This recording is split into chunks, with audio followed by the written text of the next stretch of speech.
The stagecoach was leaving in 3 hours, and Maggie Ellis had already made her choice, until 12-year-old Will Irwin gripped her hand at midnight and whispered the words that would haunt her forever.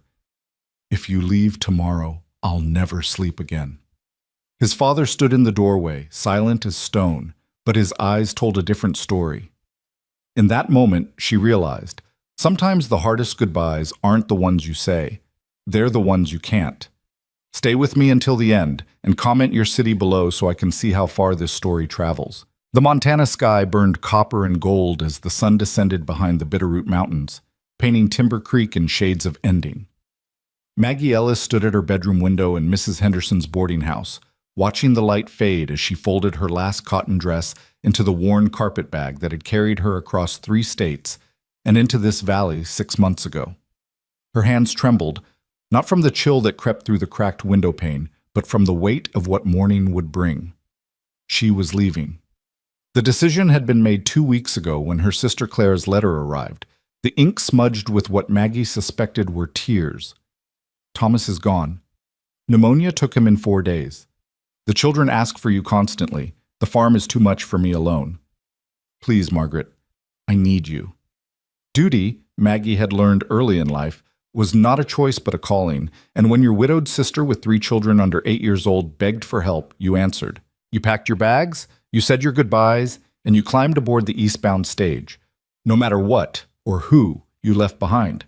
But knowing what you had to do and accepting it were 2 different things entirely. You're really going through with it, then? Maggie turned to find Martha Henderson standing in the doorway, her weathered face creased with concern. The boarding house keeper had become something of a mother figure these past months, filling a void Maggie hadn't realized she carried since her own mother's death 5 years prior. I have to, Maggie said quietly, returning to her packing. She picked up the small wooden horse that sat on her nightstand, a gift from Will Irwin, carved with painstaking 12-year-old effort, one leg slightly shorter than the others. Her throat tightened. Clara needs me. And what about what you need? Martha moved into the room, her skirts rustling. What about what that boy needs, what his father needs? Martha, don't you Martha me, girl. The older woman's voice was sharp, but not unkind. I've watched you these 6 months. Watched you bring that ranch house back to life. Watched that man remember how to smile. Watched that child sleep through the night for the first time since his mother died. And now you're just going to walk away? Maggie's fingers tightened around the wooden horse until its edges bit into her palm. It's not that simple. Isn't it? No. The word came out sharper than intended. Maggie set the horse down carefully, forcing herself to breathe. No, it's not. Clara is my sister. She's alone with 3 children and a failing farm. What kind of person would I be if I turned my back on her? And what kind of person are you if you turn your back on them? The question hung in the air between them, heavy as storm clouds. Outside, the evening bells from the church began to toll, 6 chimes marking the supper hour. Somewhere across town, Maggie knew, Ethan Irwin was probably sitting at his kitchen table trying to convince his son to eat something. Will had barely touched his food for days, not since he'd learned she was leaving. The gossip has already started, Maggie said finally, her voice barely above a whisper. She moved to the window again, looking down at the dusty main street where a few townspeople still lingered outside the general store. Mrs. Crawford saw me riding out to the ranch last Thursday. By Friday afternoon, half the town was whispering about the school teacher spending time alone with the widowed rancher. By Sunday, Reverend Thomas pulled me aside after service to remind me of the appearance of impropriety. Martha snorted. Prudence Crawford wouldn't recognize propriety if it bit her on her self-righteous behind. And as for Thomas, he's so worried about appearances, he can't see the truth even when it's staring him in the face. The truth? Maggie turned back to face her. What truth is that? That Ethan Irwin is a good man who lost his way when Rebecca died. That his son was drowning in grief until you came along. That you've given them both something to live for again. Martha crossed the room and took Maggie's hands in her own calloused ones. And that you're running scared because you finally found something worth staying for. The words hit harder than Maggie wanted to admit. She pulled her hands away, returning to her packing with renewed determination. I'm not running. I'm doing what's right. Right for who? Before Maggie could answer, a sound from the street below made them both freeze. Footsteps on the wooden boardwalk, rapid and urgent. Then the boarding house door burst open downstairs, and a young voice called out, breathless, desperate, achingly familiar. "Mrs. Henderson, is Miss Ellis here? I need to see her." "Will?" Maggie's heart lurched. She moved toward the bedroom door, but Martha caught her arm. "You sure you want to do this tonight?" the older woman asked softly. "It might be easier on the boy if you just slip away in the morning." "Easier for him or for me?" Maggie pulled free gently. "I won't leave without saying goodbye. I won't do that to him." She descended the narrow stairs, each step feeling like a small surrender. Will stood in the entrance hall, his shirt untucked and his dark hair wild, as if he'd run the entire mile from the ranch into town. His chest heaved with exertion, and his eyes, those striking blue eyes so like his father's, were bright with unshed tears. "Will?" Maggie said gently, reaching the bottom of the stairs. "What are you doing here? It's nearly dark. Does your father know?" "You can't go." The words tumbled out of him in a rush. "You can't leave tomorrow. Please, Miss Ellis. You can't." Maggie's chest constricted. She glanced up at Martha, who had followed her down and now stood at the top of the stairs. Her expression pained. Then she looked back at the boy who had somehow, impossibly, carved out a space in her carefully guarded heart. "Will, we talked about this." "No, you talked. You told me you were leaving, but you didn't ask me. You didn't ask if I wanted you to go." He took a step toward her, his hands clenched into fists at his sides. "And I don't. I don't want you to leave. I don't want you to ever leave." "Sweetheart," the endearment slipped out before she could stop it, and she saw Will's face crumple slightly at the word. She knelt down so they were eye to eye, fighting to keep her own emotions in check. "I know this is hard, but my sister needs me. She has 3 little children and no one to help her, and I'm the only family she has left." "What about Pa? What about me?" Will's voice cracked. "Aren't we your family too?" The question pierced straight through her carefully constructed defenses. "Will, you know I care about you and your father very much, but then why are you leaving?" Tears spilled over now, tracking down his sun-browned cheeks. "Ma left because she got sick. She didn't have a choice. But you do have a choice, and you're choosing to go anyway. You're choosing to leave us just like she did." "Will, Irwin, that's not fair. I don't care if it's fair." He was shouting now, his whole body shaking. "Nothing's fair. Nothing's been fair since Ma died. And just when things were getting better, just when Pa was smiling again, and I could sleep without having nightmares, you're leaving too. Everyone leaves." The words echoed through the small entrance hall, raw and devastating. Maggie reached for him, but he stumbled back, swiping at his eyes with his sleeve. "Will, I told Pa not to let himself care about you. I told him it was dangerous because you'd probably leave like everyone else does.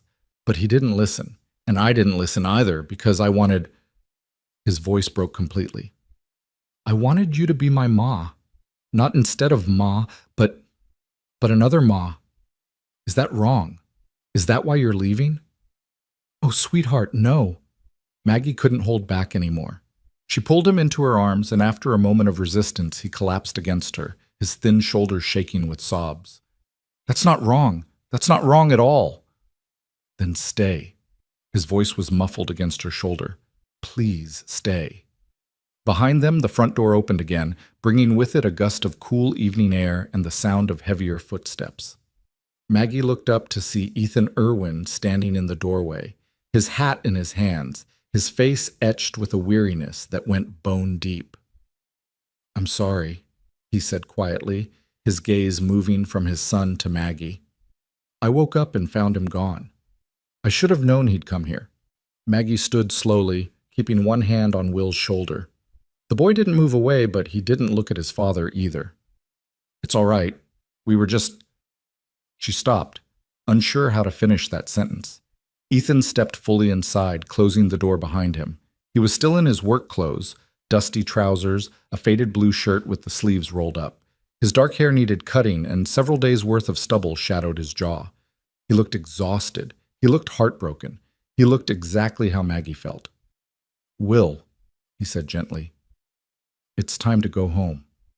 No. Son, I said no. Will pulled away from Maggie, turning to face his father with defiant tears still streaming down his face. I'm not leaving until she promises to stay. Will, you can't. Ethan's voice was strained. You can't ask her to give up her family for us. That's not fair to her. I don't care about fair. I care about. Will's voice cracked again. I care about her. Don't you? The question hung in the air like a held breath. Ethan's eyes met Maggie's over his son's head, and in that look she saw everything he hadn't said in the months since she'd started coming to the ranch. Everything he'd kept carefully locked away behind walls of propriety and grief and fear of being hurt again. Yes, Ethan said finally, his voice rough. Yes, I care about her. Very much. The admission seemed to cost him something. He looked away, his jaw tight. Which is why I'm not going to ask her to stay. Her sister needs her, Will. She has responsibilities. And we'll be all right. We were all right before she came, and we'll be all right after she leaves. That's a lie. Will's voice was quiet now, almost eerie in its flatness. We weren't all right before. You barely talked. You barely ate. You worked yourself until you couldn't stand up straight, and you still couldn't sleep. And I had nightmares every single night about Ma dying, about watching her get weaker and weaker until she was just gone. Will, Ethan's voice broke. And then Miss Ellis came, Will continued, looking between his father and Maggie. And she started teaching me in school, and she was so patient when I couldn't read the words right. And then one day she asked if she could visit the ranch, and you said yes even though I could tell you were scared. And slowly, so slowly I almost didn't notice, things got better. He turned to Maggie, his eyes pleading. You taught me to read, Miss Ellis. Really read, not just sound out the words. You helped Pa fix the broken step on the porch that Ma always wanted fixed. You brought wildflowers and put them in Ma's vases, and instead of making Pa sad, it made him smile. You told me stories about your childhood, and you listened when I told you about Ma. You didn't try to make me stop missing her. You were there. Maggie's vision blurred with tears. She wanted to speak, to say something that would make this easier, but her throat had closed up completely. And Pa, Will said, turning back to his father, tell her how you've been different since she started coming around. Tell her about how you started caring about things again. Tell her, his voice dropped to a whisper. Tell her you love her, because I know you do. I can see it. The silence that followed was suffocating. Ethan stood frozen, his knuckles white where he gripped his hat. When he finally spoke, his voice was barely audible. It doesn't matter what I feel. She has a sister who needs her. Responsibilities that... Don't hide behind my responsibilities, Ethan. The words came out sharper than Maggie intended, fueled by frustration and heartache and the terrible, wonderful truth of what Will had just said. If you have something to say to me, say it. Ethan's eyes snapped to hers, and for a moment she saw the careful control slip, saw the raw emotion beneath. What good would it do? You're leaving tomorrow. Saying it now would just make it harder. Harder than this? Maggie gestured between them, at Will standing there watching them both with desperate hope written across his young face. Harder than pretending we're all fine with this? Harder than lying to ourselves and each other? I'm not lying. Then what do you call it? Maggie took a step toward him, her own walls crumbling. These past 3 months, Ethan. Every Sunday dinner, every evening on the porch after Will went to bed. Every conversation that lasted until the stars came out. Every time you looked at me like I was something precious, something worth... She stopped, forcing herself to breathe. Was any of that real? Or was I just convenient? Someone to help with your son and make your house feel less empty? You know that's not true. Ethan's voice was low, urgent. He moved closer, and she could see the pain etched in every line of his face. You know you're more than that, so much more. Then tell me. The tears came now, hot and fast. Tell me what I am to you. Because I need to know, Ethan. I need to know if walking away tomorrow is the right thing to do, or if I'm making the biggest mistake of my life. The words hung in the air between them, raw and desperate. Martha, still standing at the top of the stairs, quietly slipped away, giving them what privacy she could. Will looked between his father and Maggie, holding his breath. Ethan set his hat down on the small table by the door. When he looked up at Maggie again, his blue eyes were bright with unshed tears. "You want to know what you are to me?" he asked quietly. "You're the reason I get up in the morning. You're the reason I care about fixing the ranch house, about planning for next year's harvest, about any kind of future at all. When Rebecca died, I thought I buried my heart with her. I thought I'd never, could never, feel anything like that again." He took another step closer, close enough now that Maggie could see the gold flecks in his eyes, the slight tremor in his hands. "And then you walked into our lives with your books, and your kindness, and your laughter, and suddenly the house didn't feel so empty anymore.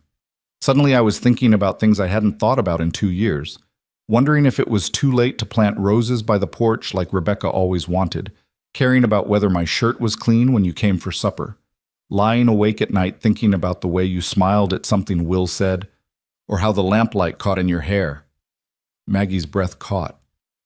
"Ethan, I'm not done." His voice was rough but steady. "You asked me to tell you what you are to me, and I'm telling you. You're hope, Maggie. You're the future I thought I'd lost. You're every good morning and every peaceful evening. You're the sound of laughter in my house again. You're the reason my son sleeps through the night. And you're—" He stopped, his jaw working as if the next words physically hurt to say. "You're the woman I'm in love with, the woman I want to build a life with, the woman I want to wake up next to for whatever years God grants me." The confession hung in the air between them, raw and honest and terrifying. Maggie felt her heart hammering against her ribs, felt the weight of impossible choices pressing down on her shoulders. "But," Ethan continued, his voice dropping to barely above a whisper, "I also know you have a sister who needs you, children who are counting on you, responsibilities that matter, and I can't ask you to choose us over them. I won't be the man who makes you live with that kind of guilt, that kind of regret." He picked up his hat again, settling it on his head with hands that trembled slightly. "So we'll be at the livery tomorrow morning. We'll see you off properly. We'll say our goodbyes the right way. And then you'll get on that stage and you'll go to your sister and you'll do what needs to be done. Because that's who you are, Maggie. That's one of the things I love about you. You do what's right, even when it costs you everything." He turned toward Will, reaching out a hand. "Come on, son. It's time to let Miss Ellis finish her packing." But Will didn't move. He stood there, looking at Maggie with an expression far too old for his 12 years. "Is he right?" the boy asked quietly. "Do you have to go, or do you want to go?" "Will," Ethan started. "No, Pa. It's a fair question." Will kept his eyes on Maggie. "Because if you have to go, if your sister really needs you and there's no other way, then I'll understand. I won't like it, but I'll understand. But if you're going because you think you should, or because you're scared, or because the town gossips won't leave you alone," he took a shaky breath, "then I think you should know something. I think you should know that if you leave tomorrow, I don't think I'll ever sleep right again. Not because I'm trying to make you feel guilty, but because it's true. When you're here, I feel safe. When you're here, I can close my eyes and not see Ma dying. I can dream about good things instead of scary things. And I think Pa feels the same way, even if he won't say it." "Will, that's enough." Ethan's voice was strained. "You can't put that kind of burden on her." "I'm not trying to burden her. I'm just telling her the truth." Will looked at his father. "Someone should. Because tomorrow morning, when that stage pulls away, it's going to be too late. And I don't want to spend the rest of my life wondering if we should have fought harder to make her stay." The boy turned back to Maggie, and she saw tears threatening to spill over again.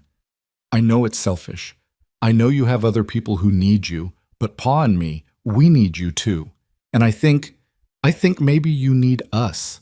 So I'm asking you one more time, not because I want to make you feel bad, but because I think you deserve to know. Please don't go. Please don't leave us. Please stay." The final word broke on a sob, and this time when Maggie reached for him, he came willingly, burying his face against her shoulder. She held him tight, her own tears falling freely now, and over his head she met Ethan's eyes. The man she'd come to love stood there in the dim entrance hall, his own face wet with tears he wasn't even trying to hide anymore, and in that moment Maggie felt something shift inside her, felt the careful reasoning and sense of duty that had governed her whole life crack and splinter under the weight of a different kind of truth. She did need them, as much as they needed her, maybe more.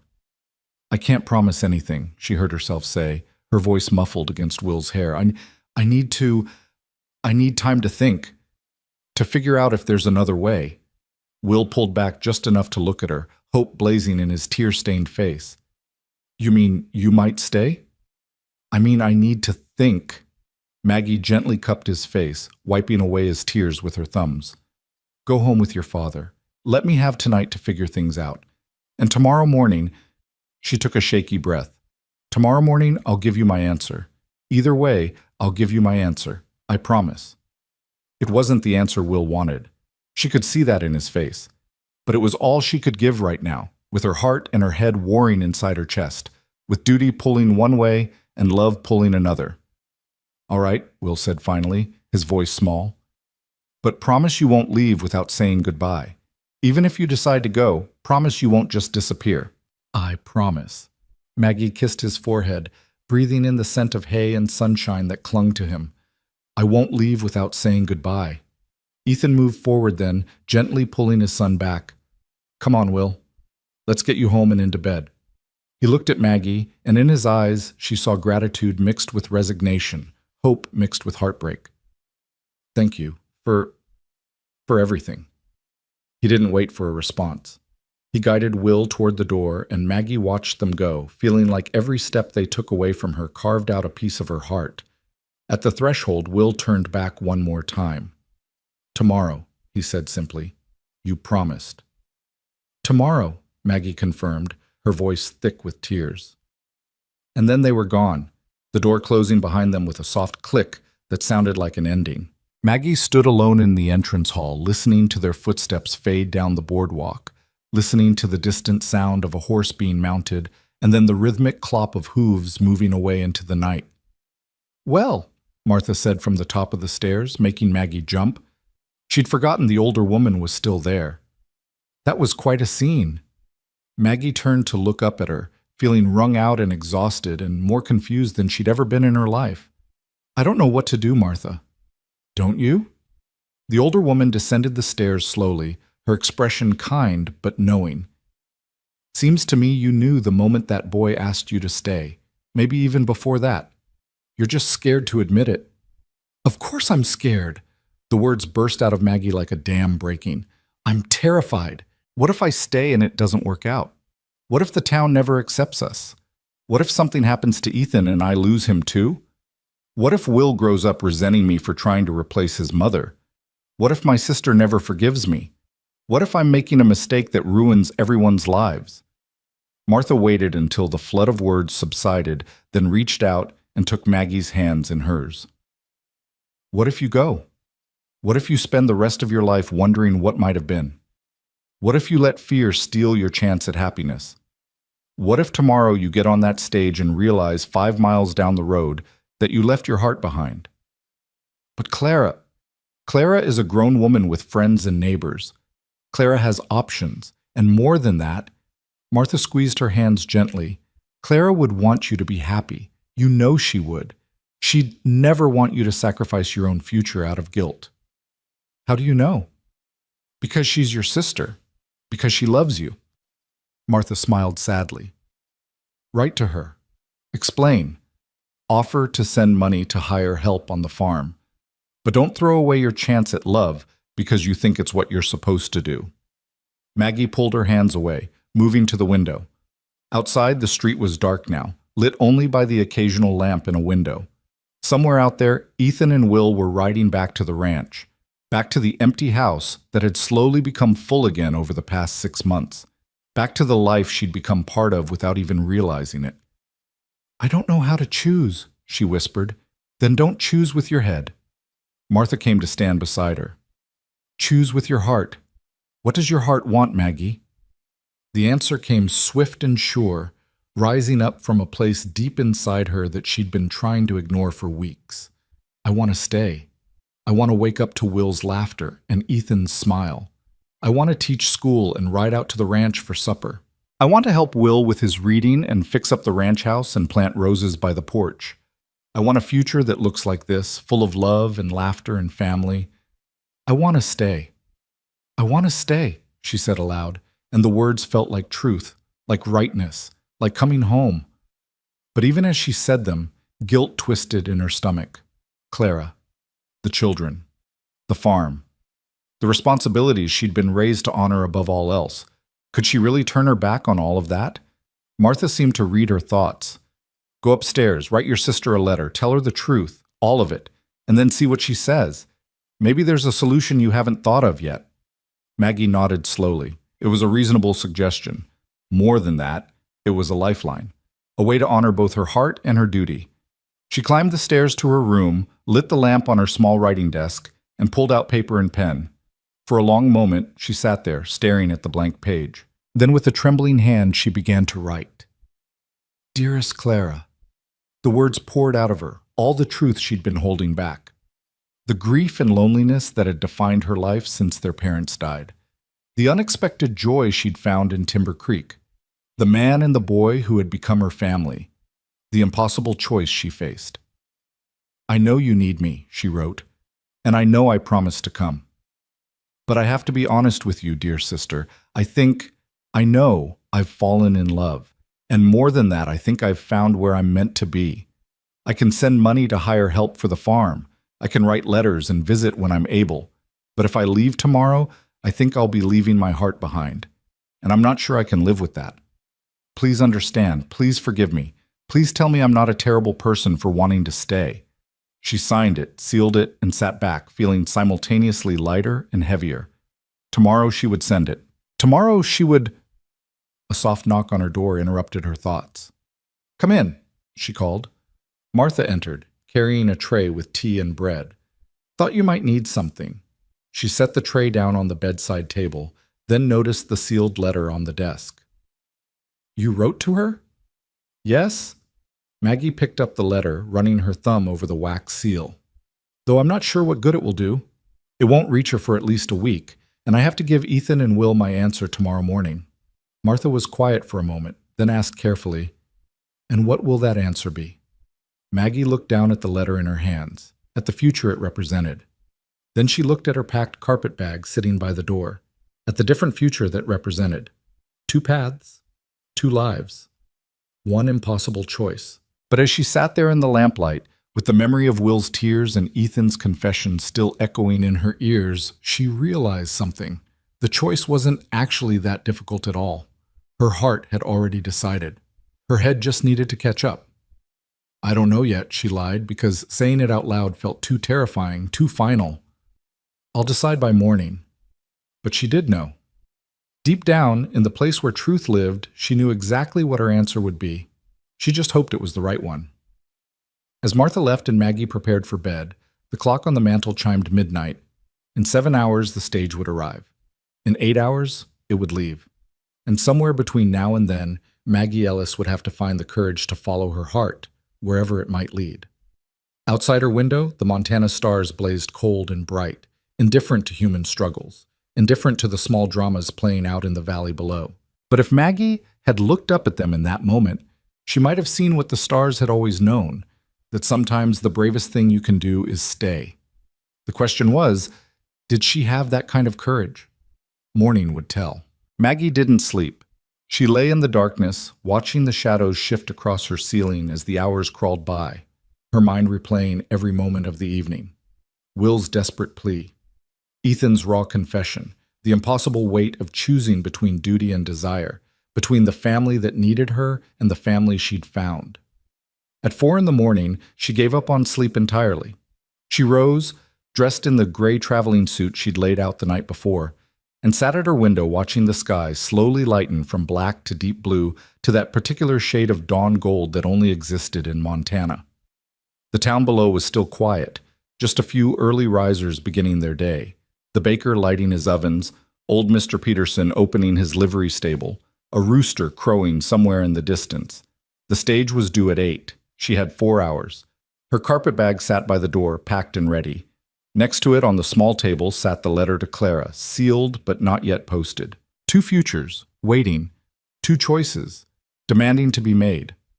A soft knock interrupted her thoughts. Maggie? Martha's voice came through the door. I saw your light. May I come in? Yes?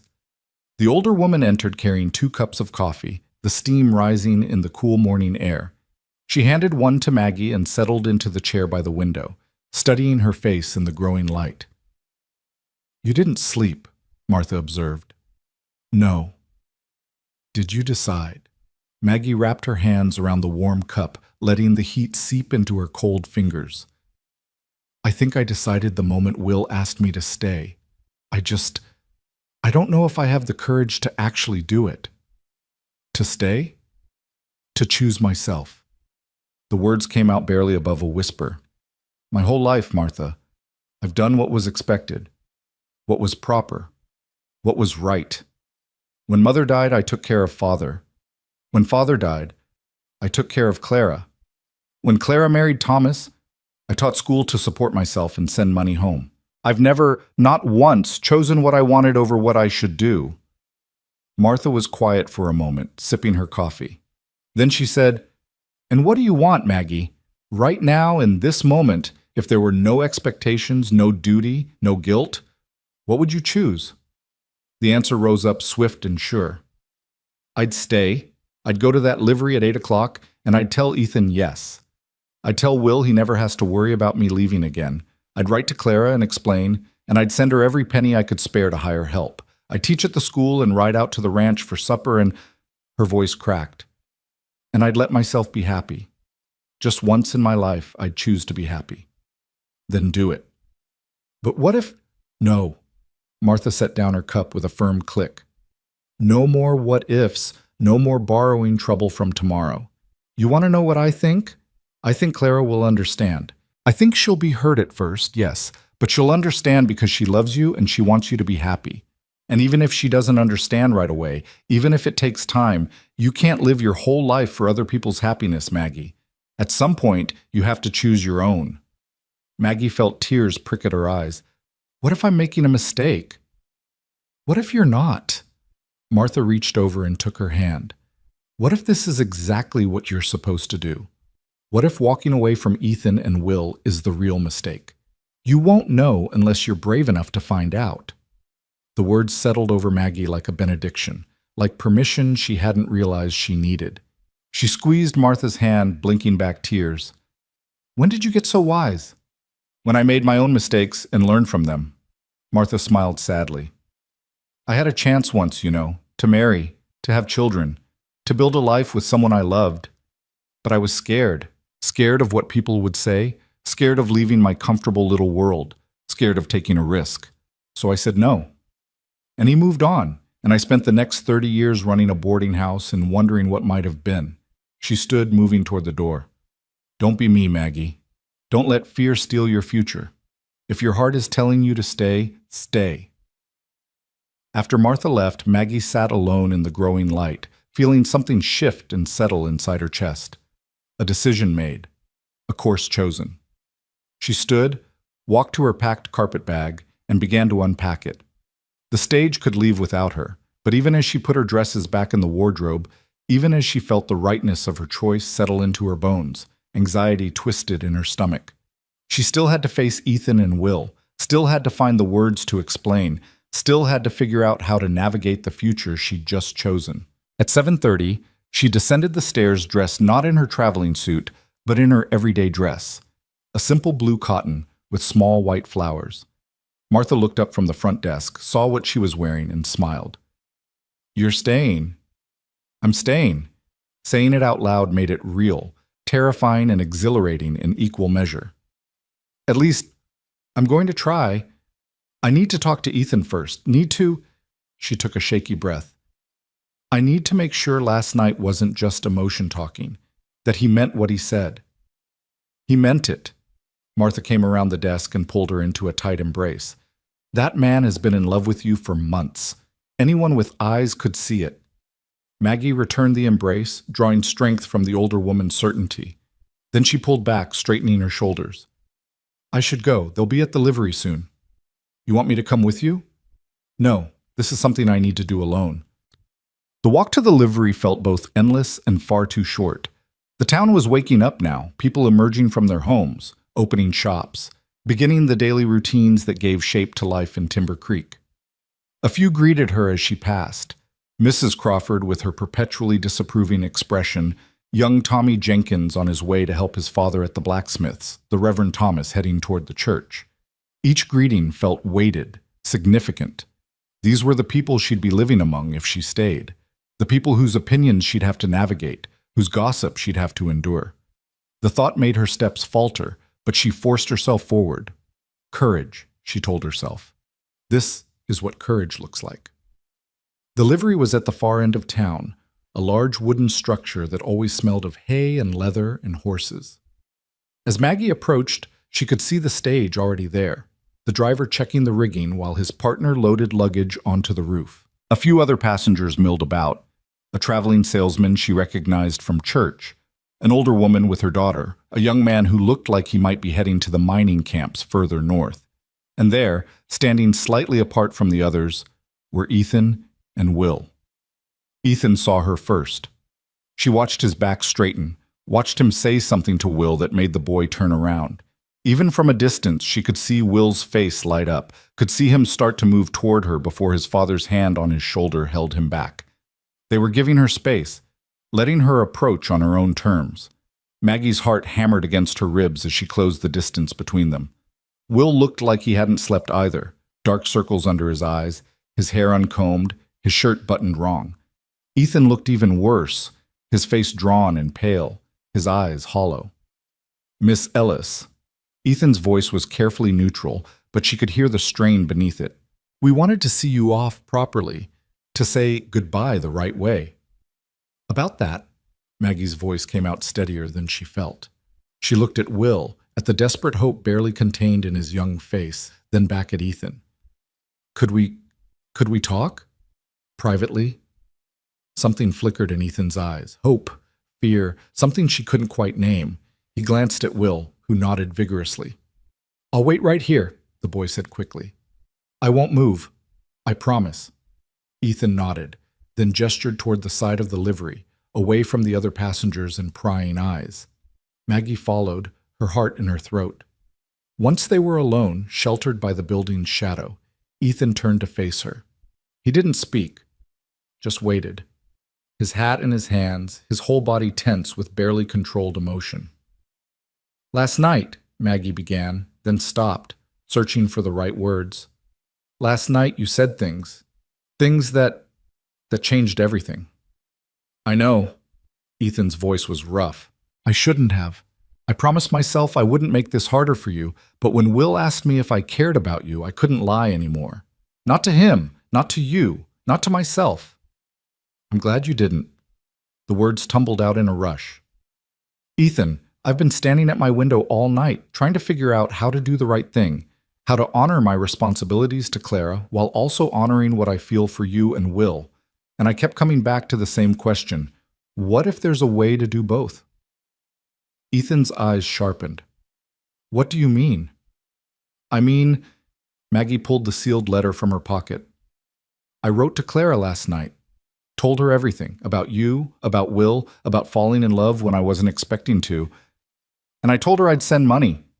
Enough to hire help on the farm. Enough to make sure she and the children are cared for. Maggie, let me finish. She took a breath, steadying herself. I know it's not the same as being there. I know it doesn't fulfill the promise I made. But I also know that if I get on that stage, if I leave today, I'll regret it for the rest of my life. And I can't live with that kind of regret. The silence stretched between them, heavy with possibility. Ethan stood frozen, as if afraid to move, afraid to hope. Are you saying? His voice cracked. Are you saying you're staying? I'm saying I want to. Maggie stepped closer, close enough to see the gold flecks in his blue eyes, to see the slight tremor in his jaw. But I need to know. Last night, when you said you loved me, when you said you wanted to build a life together, did you mean it? Or was it just the emotion of the moment? Did I? Ethan made a sound that was half laugh, half sob. Maggie, I've meant it since the first Sunday you came to supper, and Will laughed at something you said. Really laughed. Not that polite sound he'd been making since Rebecca died, but real laughter that came from somewhere deep inside. And you looked at him with such joy, such genuine happiness, that I thought my heart would stop. That's when I knew. That's when I started falling. He reached out tentatively, and when she didn't pull away, he took her hand in both of his. So yes, I meant every word. I love you, Maggie Ellis. I love your kindness and your strength. I love the way you read to Will and don't mind when he asks you to repeat the same passage 3 times.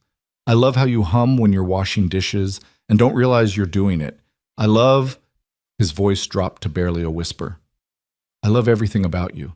And if you're willing to stay, if you're willing to take a chance on us, then I swear to you, I'll spend every day of the rest of my life making sure you never regret it. Tears spilled down Maggie's cheeks. I'm scared, Ethan. I'm terrified this won't work, that the town won't accept us, that something will go wrong. I'm scared too. He squeezed her hands gently. But I'd rather be scared with you than safe without you. And as for the town, let them talk. Let them gossip. We'll know the truth, and that's what matters. But what about propriety? What about stage is leaving in 5 minutes? The driver's call interrupted them, sharp and impatient. All aboard, who's coming aboard? Maggie's breath caught, the moment of truth, the point of no return. Ethan seemed to sense her panic. You don't have to decide right now. If you need more time, if you need to go to Clara first and see for yourself that she'll be all right. No. The word came out firm and clear. No, I've already decided. She looked up at him, at this good man who'd somehow become everything to her. Ask me again. Ask you what you asked last night. Through Will. Ask me properly. Understanding dawned in Ethan's eyes. He released her hands, and for a moment Maggie thought she'd made a terrible mistake. Then he dropped to one knee right there in the dusty yard beside the livery, and her heart stopped. I don't have a ring, he said, looking up at her with such raw vulnerability that it stole her breath. I don't have pretty words prepared. All I have is the truth. Maggie Ellis, I love you. My son loves you. Our home is brighter because you're in it, and our future, any future I can imagine, has you at the center of it. So I'm asking, will you stay? Will you marry me? Will you take a chance on building something new with us? Around them, the world seemed to still. Maggie was dimly aware of the stage driver calling again, of passengers loading, of someone gasping nearby, probably one of the townspeople who'd come to watch the stage depart. But none of that mattered. All that mattered was the man kneeling before her, offering her everything. Yes. The word came out on a breath, then stronger. Yes. Yes, I'll stay. Yes, I'll marry you. Yes to all of it. Ethan surged to his feet, and then his arms were around her, and she was laughing and crying at the same time, and somewhere nearby she could hear Will whooping with joy. Ethan pulled back just enough to look at her face, his own expression transformed with happiness. You mean it? You're sure? I've never been more sure of anything. And it was true. Despite the fear, despite the guilt, despite everything, this felt right. I'm staying, Ethan. I'm home. He kissed her then, right there in front of God and the whole town, a kiss that was gentle and desperate and full of promise. Maggie melted into him, feeling years of careful control and rigid propriety fall away. This was what it felt like to choose herself, to choose love. When they finally pulled apart, breathless and laughing, Will crashed into them both, wrapping his arms around them in a fierce embrace. You're staying! You're really staying! He looked up at Maggie with tears streaming down his face. I prayed so hard. I prayed all night that you wouldn't leave, and you're staying. Maggie knelt down, framing his face with her hands. I'm staying, sweetheart. I'm not going anywhere. Not now. Not ever. Stage is leaving. The driver's final call was impatient now. Last call!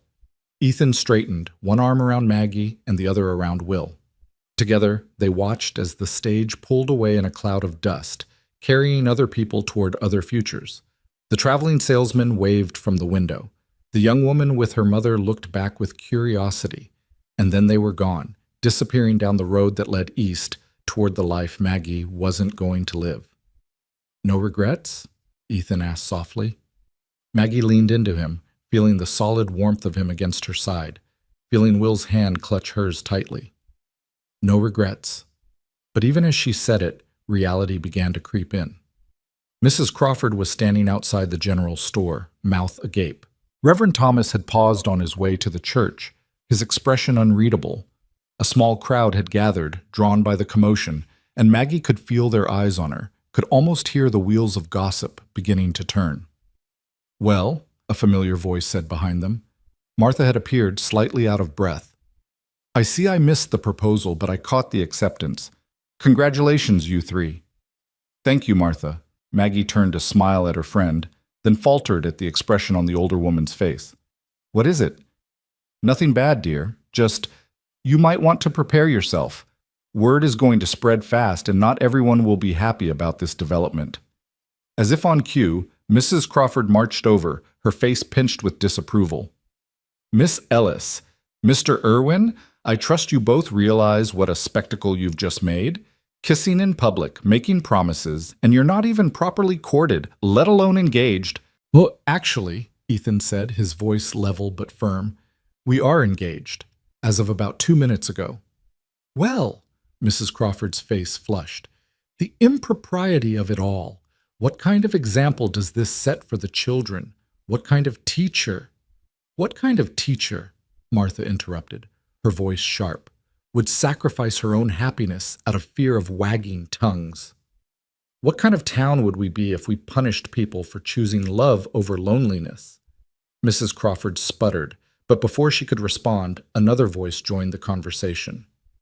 "I think," Reverend Thomas said, approaching with measured steps, "that we should all take a breath before making judgments." He looked at Maggie, his expression serious but not unkind. "Miss Ellis, might I have a word with you, privately?" Maggie felt Ethan tense beside her, felt Will's hand tighten in hers, but she nodded. "Of course, Reverend." They moved a few steps away, just far enough for privacy, but still within sight of the others. The Reverend studied her face for a long moment before speaking. "I won't pretend I'm not surprised by this morning's events," he said carefully. "When I spoke with you Sunday about propriety, I thought I'd made clear the expectations for a woman in your position." "You did." Maggie lifted her chin, refusing to be cowed. "But I've realized something, Reverend. I've spent my whole life meeting other people's expectations, and where has it gotten me? Alone, lonely, afraid to reach for happiness because someone might disapprove. Well, I'm done with that. I'm done letting fear dictate my choices. Even if it means facing gossip, disapproval, possibly losing your teaching position?" The words hit like a blow. Maggie hadn't thought that far ahead, hadn't considered that staying might cost her the job she loved. "Would the school board really—" "I don't know," Thomas admitted. "But I think you should prepare yourself for the possibility. Mrs. Crawford sits on that board, as you know, and she's already made her feelings clear." Maggie glanced back at Ethan, at Will standing close to his father's side, both watching her with concern. The thought of losing her position hurt. Teaching was more than a job to her, it was a calling, but the thought of losing them hurt infinitely more. "Then I'll face that when it comes," she said quietly. "But I won't walk away from them. Not now. Not when I've finally found where I belong." Something shifted in the Reverend's expression, respect perhaps, or understanding. "You love them, truly love them." "More than I knew I could love anyone," he nodded slowly. "Then I suppose I should offer my congratulations rather than my censure.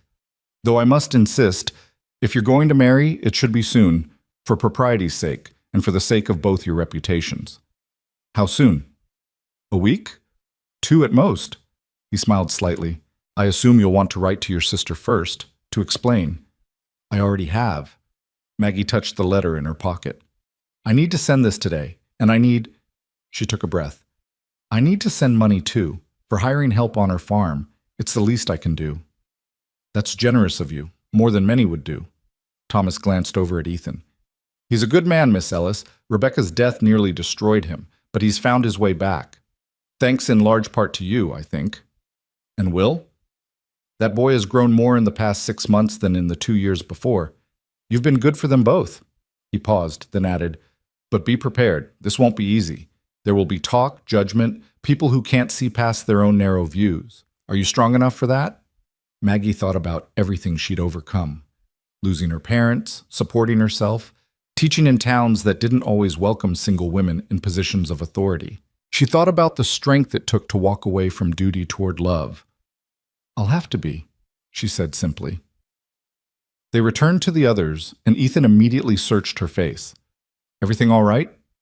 "The Reverend has agreed to marry us," Maggie said. "Soon, within 2 weeks." Will's face split into a grin. 2 weeks? Really? Really. Maggie looked at Thomas. "Unless you have objections." "None that matter," the Reverend said, "though I suggest you speak with the school board as soon as possible. Better they hear it from you than through gossip." After Thomas left, taking a still protesting Mrs. Crawford with him, the four of them stood in the now quiet livery yard: Maggie, Ethan, Will, and Martha. "Well," Martha said, breaking the silence, "that was quite a morning, and it's not even 9 o'clock yet." "I need to send this letter," Maggie said, pulling it from her pocket. "And I need to speak with Mr. Davies at the bank about sending money to Clara. And I should probably talk to the school board before Mrs. Crawford poisons them against me completely." "I'll come with you," Ethan said immediately. "No." Maggie squeezed his hand. "Thank you, but this is something I need to do myself. You and Will should go home, get some rest. You both look exhausted. I'll come out to the ranch this afternoon, and we can talk about everything. The wedding, the future, all of it." "You're sure?" Ethan looked uncertain. "I don't want you facing this alone." "I'm not alone. Not anymore." She smiled at him, then at Will. "I have you. I have Martha. I have people who care about me. That's more than enough." But as she watched them ride away, Ethan on his horse with Will perched behind him, both turning to wave before they disappeared around the bend, Maggie felt the weight of her decision settle fully onto her shoulders. She'd chosen love over duty. She'd chosen to stay. Now she had to deal with the consequences. "Come on," Martha said, linking her arm through Maggie's. "Let's get that letter posted and that money sent. Then we'll face the school board together." "You don't have to—" "Hush, of course I do. That's what friends are for." The post office was their first stop. Mr. Henderson, no relation to Martha, despite sharing a name, accepted the letter with a knowing look. "Heard you're staying," he said, stamping the envelope. "Congratulations. That Irwin boy could use a mother, and Ethan's been alone too long." "Thank you, Mr. Henderson." "Don't thank me. Just be prepared for what's coming. This town can be kind, but it can also be cruel, especially to those who don't follow the rules." It was a warning Maggie had heard twice now, and she was beginning to understand its weight. But she nodded, paid for the postage, and moved on. The bank was next. Mr. Davies, a portly man with spectacles and a perpetually worried expression, listened as Maggie explained her situation. She wanted to set up a regular payment to her sister, monthly installments that Clara could use to hire help on the farm. "That's quite generous," Davies said, calculating figures on a piece of paper. "Though I must say, Miss Ellis, are you certain you can afford it?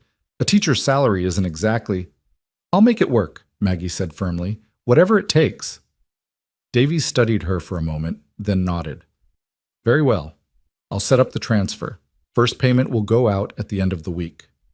By the time they left the bank, it was nearly 11. The school board met at noon in the back room of the general store. Maggie had two choices. She could go now and wait, or she could go home and gather her courage. She chose to wait. Mrs. Crawford was the first to arrive, her expression sour. Then came Mr. Davies from the bank, followed by Doc Morrison, whose wife had been Rebecca's closest friend. Finally, Mayor Clemens, a jovial man who generally avoided conflict, took his seat at the head of the table. "Miss Ellis," he said, gesturing to the empty chair across from them, "we hear congratulations are in order." "Thank you, Mayor." Maggie sat, folding her hands in her lap to hide their trembling. "I assume you also know why I'm here." "To resign your position," Mrs. Crawford said with barely concealed satisfaction, "given your impending marriage and the impropriety of this morning's display." "Actually," Maggie said evenly, "I'm here to confirm that I intend to continue teaching. Marriage doesn't disqualify me from the position, and I believe I know I'm good at what I do." Mrs. Crawford's face reddened. "The school has never employed a married teacher. The very idea, the school has never had the opportunity, Doc Morrison interrupted, because most women quit to start families. But if Mrs. Irwin, I suppose wants to continue and her husband supports it, then why shouldn't she? Because it's improper, Mrs. Crawford sputtered. Because people will talk. Because people are already talking, Mayor Clemens said mildly. They've been talking since Miss Ellis started visiting the Irwin Ranch. So the question isn't whether there will be gossip, but whether Miss Ellis is the best person for the job, regardless of that gossip. He looked at Maggie. Are you? Yes. She met his gaze squarely. I love teaching. I love these children, and I'm good at my job. My marital status doesn't change that. But what about when you have children of your own? Davies asked. Surely you'll want to stay home then. Perhaps. Perhaps not. That's a decision my husband and I will make when the time comes. Maggie paused, then added, but Will needs me now. He needs consistency, stability, someone who won't abandon him. And the other children in this town need a teacher who cares about them, who'll fight for their education, who'll see their potential even when no one else does. I can be that person, whether I'm Miss Ellis or Mrs. Irwin. Silence fell over the room. Mrs. Crawford looked ready to explode. Doc Morrison was nodding thoughtfully. Davies seemed uncertain, and Mayor Clemens, I propose we put it to a vote, he said. All in favor of allowing Miss Ellis to continue teaching after her marriage? Morrison's hand went up immediately. After a long pause, Davies raised his as well. Opposed? Mrs. Crawford's hand shot up. Then it's decided, Clemens said, ignoring Mrs. Crawford's outraged gasp. Miss Ellis keeps her position, though I must echo Reverend Thomas's advice, marry soon. The sooner you're properly wed, the sooner this gossip will die down. Maggie stood on shaky legs. Thank you. All of you. I won't let you down. As she and Martha left the store, Maggie felt tears threatening. She'd kept her job. She could marry Ethan and still teach. She could have both the family she'd found and the work she loved. See? Martha squeezed her arm. I told you it would work out. One hurdle down, Maggie said. About 100 more to go. But as they walked back toward the boarding house in the noon sunshine, Maggie felt something unfamiliar bloom in her chest. Hope. Real, genuine hope for the future. She'd chosen to stay. She'd chosen love. And somehow, miraculously, it was all going to work out. By the time Maggie borrowed Martha's horse and rode out to the Irwin Ranch that afternoon, the initial euphoria of the morning had given way to something more complex, a mixture of joy and trepidation, excitement and fear. The reality of what she'd done was beginning to sink in. She'd turned her entire life upside down in the space of a few hours. She'd chosen a future she couldn't fully predict with a man she'd known for only 6 months, and a boy who'd somehow stolen her heart completely. The ranch house came into view as she crested the hill, and Maggie felt something loosen in her chest. The 2-story structure had been dark and lifeless when she'd first seen it back in March. Now, with summer flowers blooming in the beds she'd helped plant and curtains she'd helped mend fluttering in the windows, it looked like what it was, a home. Her home, if she was brave enough to claim it. Ethan must have been watching for her because he emerged from the barn before she'd even dismounted. His hair was damp, his shirt clean. He'd bathed and changed since this morning, she realized. The thought made her heart flutter inexplicably. You came, he said, reaching up to help her down from the horse. His hands lingered at her waist, perhaps a moment longer than necessary. I said I would. Maggie's feet touched the ground, but she didn't step away. This close, she could smell the soap he'd used, could see the fine lines at the corners of his eyes, marks of laughter and sorrow both. Did you think I'd changed my mind? I thought, he stopped, his jaw working. I thought maybe once you were alone, once you had time to really think about what this means, you might realize you'd made a mistake. Ethan, Maggie reached up and cupped his face with one hand, feeling the slight scratch of stubble against her palm. The only mistake I almost made was getting on that stage this morning. Everything else, this, us, choosing to stay, that's the first truly right thing I've done in years. He turned his face into her palm, pressing a kiss there that made her breath catch. I don't deserve you. That's not your decision to make. She smiled, trying to lighten the moment. Where's Will? Inside, practically climbing the walls with excitement. He's been asking every 5 minutes when you'd get here. Ethan took her hand, lacing their fingers together in a gesture that felt both natural and momentous. Fair warning, he's made plans, lots of plans, about the wedding, about where you'll sleep, about what we'll have for supper tonight to celebrate. I couldn't get him to calm down. Why would you want him to calm down? This is a happy day. Maggie let him lead her toward the house, savoring the feel of her hand in his. We should all be excited. I am excited. Ethan stopped at the porch steps, turning to face her. I'm also terrified. Maggie, Rebecca and I, we courted for 2 years before we married. We knew each other our whole lives. But you and I, we've only known each other 6 months, and most of that was just, he gestured vaguely. Suppers and conversations and me trying not to let you see how much I was falling for you. And you think that's not enough? Those suppers, those conversations, Ethan, I've learned more about you in 6 months than I learned about most people in years. I know you wake up before dawn and check on the horses first thing. I know you take your coffee black and hate beans, but eat them anyway because they're practical. I know you bite your thumbnail when you're worried and that you read Rebecca's Bible every night before bed. I know, her voice softened. I know you're a good father, a good man, and someone I want to spend my life with. Isn't that enough? Before he could answer, the front door burst open and Will came flying out, nearly tripping over his own feet in his haste. Miss Ellis, you're here! I was starting to think maybe you got lost or changed your mind or... He crashed into her with enough force to nearly knock them both over, wrapping his arms around her waist. You really stayed. You really, really stayed. I really did. Maggie ran her fingers through his dark hair, noting that it needed cutting. She'd have to do that soon, another small domestic task that made her part of their family. Did you think I'd break my promise? No. Maybe. I don't know. Will pulled back, looking up at her with eyes that held too much worry for a 12-year-old. People break promises sometimes, even when they don't mean to. The echo of his mother's death hung unspoken between them. Maggie knelt down so they were eye level. Your mother didn't break her promise, sweetheart. She didn't choose to leave you, but I am choosing to stay. Do you understand the difference? I think so. Will bit his lip, then blurted out, Are you really going to marry Pa? Really, truly? Really, truly? Maggie glanced up at Ethan, who was watching them with an expression that made her chest tight. In 2 weeks, if that's all right with you. 2 weeks? Will's eyes went wide. That's so soon. We have to get ready. We have to... He grabbed her hand, tugging her toward the door. Come inside. I made a list of everything we need to do. The interior of the ranch house was exactly as Maggie remembered. Simple but comfortable, with Rebecca's touches still visible in the careful placement of furniture, the embroidered samplers on the walls. But there were new touches too, things that had appeared over the past months.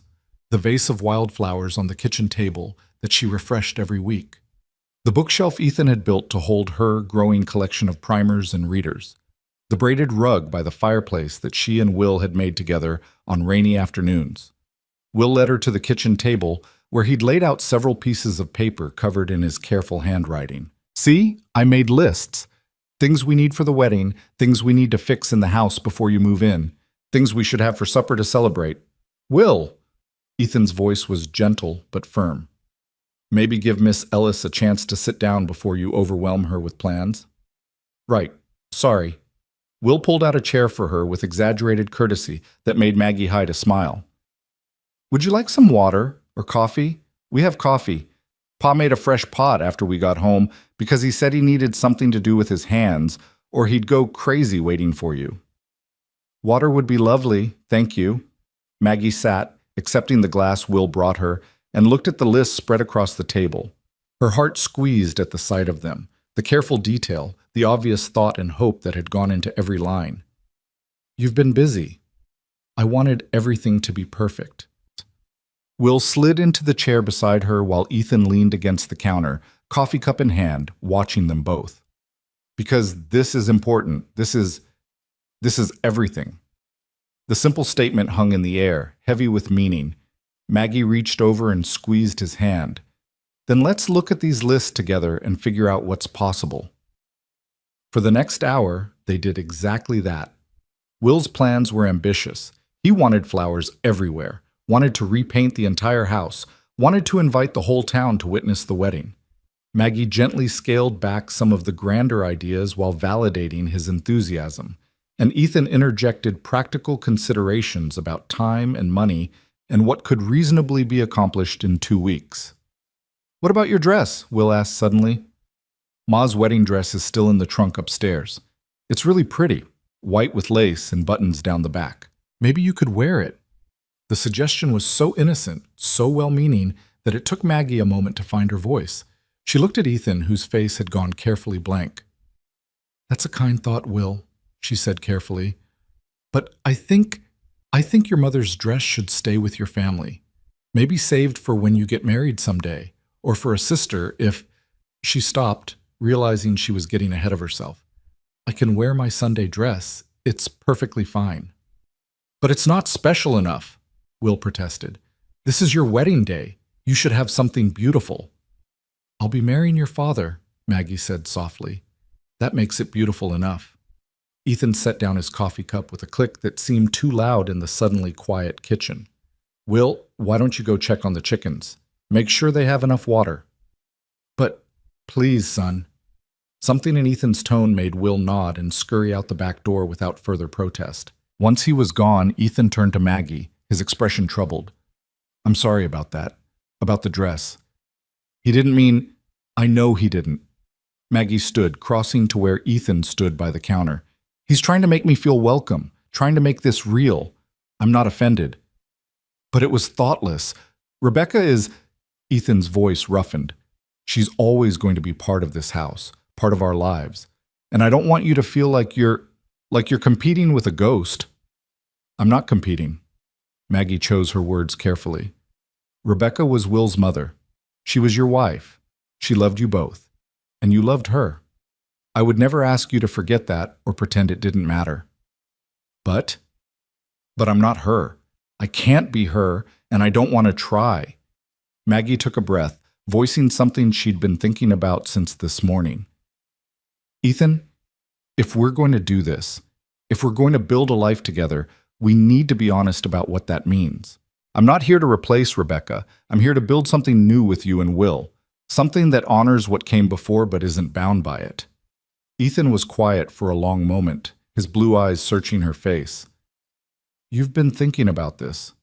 "I've been thinking about a lot of things." Maggie reached for his hand, needing the connection. "I kept myself awake all night asking questions, wondering if I was being selfish, wondering if you really meant what you said or if it was just the emotion of the moment, wondering if Will really wants a new mother or if he's just scared of being alone, wondering if I can actually do this, step into a ready-made family, navigate a town that already thinks I'm improper, teach school, and be a wife and a mother all at once." "And what answers did you come up with?" "That I don't know. I don't know if I can do all of it perfectly. I'll probably make mistakes. I'll probably disappoint people. Maybe even you and Will sometimes. But I know—" She squeezed his hand. "I know I want to try. I know that when I imagined getting on that stage this morning, when I imagined leaving you both behind, it felt like dying. And when I imagined staying, even with all the uncertainty and fear, it felt like coming home." Ethan pulled her close then, wrapping his arms around her in an embrace that felt like sanctuary. Maggie leaned into him, feeling the steady beat of his heart against her cheek, feeling the strength in the arms that held her. "I'm scared too," he admitted quietly. "Scared I'll let you down. Scared I won't be enough after everything you've given up. Scared something will happen and I'll lose you like I lost Rebecca." "You can't think like that." "I know, but I can't help it." His arms tightened around her.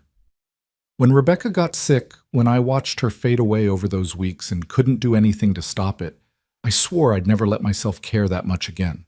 Never let myself be that vulnerable. And then you came along and—" His voice broke. "And now I'm terrified something will take you away too." Maggie pulled back just enough to look up at him. "Nothing's going to take me away. I'm healthy, I'm careful, and I'm choosing to be here. You're not going to lose me, Ethan. You can't promise that. No, she admitted. I can't. None of us can promise tomorrow, but I can promise today. I can promise that right now, in this moment, I choose you. I choose us. Isn't that enough? Before Ethan could answer, the back door burst open and Will tumbled in, breathless with excitement. Pa! Miss Ellis, come quick! There's a wagon coming up the road. Ethan tensed. Are you expecting anyone? No. Maggie felt a flutter of anxiety in her stomach. Maybe it's just someone passing through.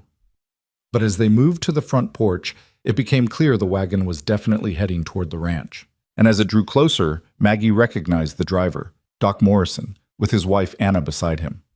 Company, Ethan muttered, but he didn't sound displeased. Anna Morrison had been Rebecca's closest friend, and her opinion would carry weight in the community. If she approved of Maggie, others might follow. If she didn't, the wagon pulled to a stop, and Doc Morrison helped his wife down before climbing down himself. Anna was a small woman with graying hair and kind eyes, dressed in her Sunday best despite it being a Thursday afternoon. Ethan, Will, she called out in greeting. Then her gaze landed on Maggie, still standing close to Ethan on the porch. And Miss Ellis, or should I say Mrs. Irwin-to-be. Word travels fast in this town. Mrs. Morrison. Maggie descended the porch steps, uncertain of her welcome. It's good to see you. Anna studied her for a long moment, her expression unreadable. Then, to Maggie's surprise, she smiled. Oh, come here, girl. She pulled Maggie into a tight embrace. Welcome to the family. Maggie felt tears prick at her eyes. You don't think it's too soon, too improper. Too soon? Anna pulled back, still holding Maggie's arms. Honey, I've been watching you and Ethan circle each other like nervous deer for months. The only thing that's too soon is that it took you this long to admit how you felt. She glanced past Maggie to where Ethan stood on the porch, a slight smile on his face. And as for improper, well, Rebecca would have boxed your ears for waiting so long to be happy again, Ethan Irwin. Ethan's smile widened. You think so?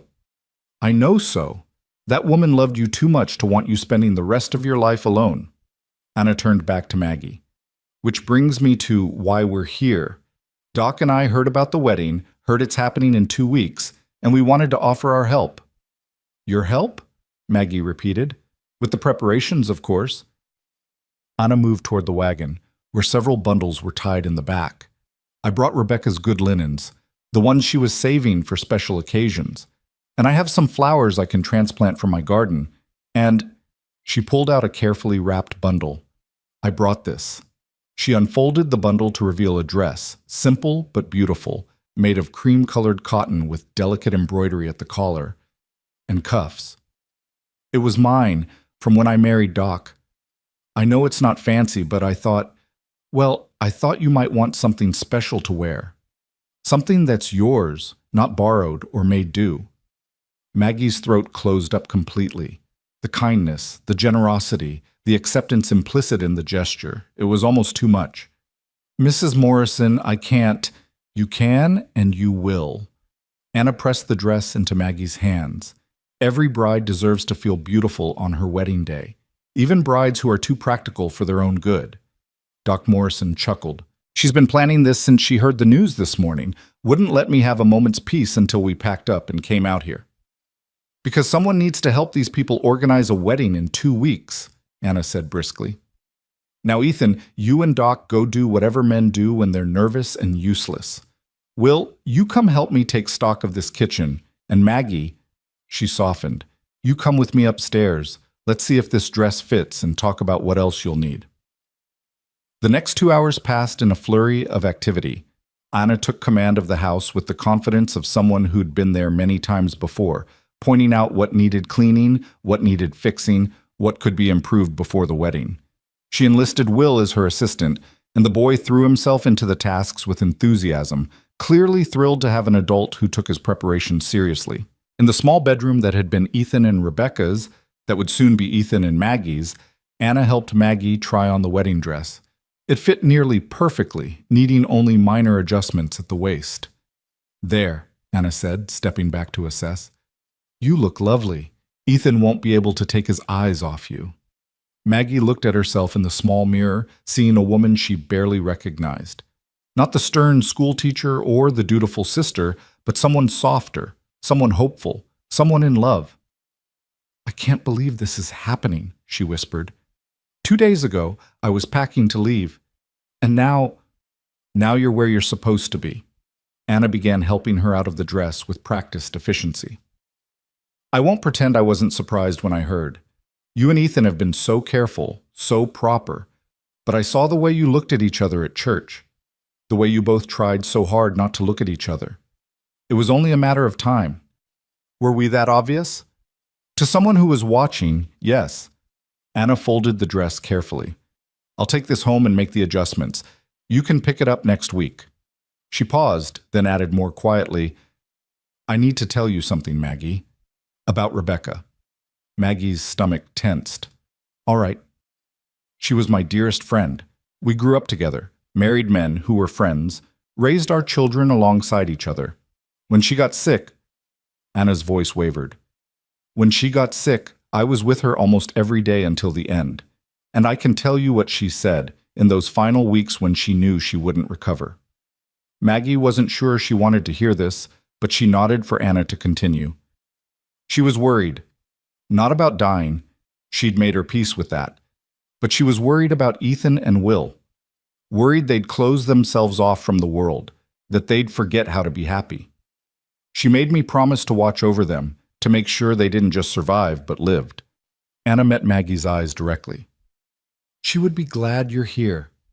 She would be glad Ethan found someone to love again, someone who loves Will, someone who brings light back into this house. So don't ever feel guilty about taking her place, because you're not taking her place. You're giving them a future. There's a difference.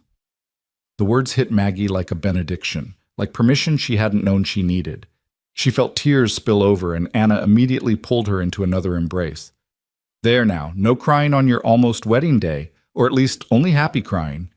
Anna pulled back, smiling through her own tears. Now, let's talk practical matters. Have you thought about food for after the ceremony? Flowers? Music? They descended the stairs to find the kitchen transformed. Will had swept and mopped, and Doc Morrison had apparently tackled some minor repairs. A loose cabinet door rehung, a wobbly table leg fixed. Ethan stood at the stove making coffee and looked up when they entered.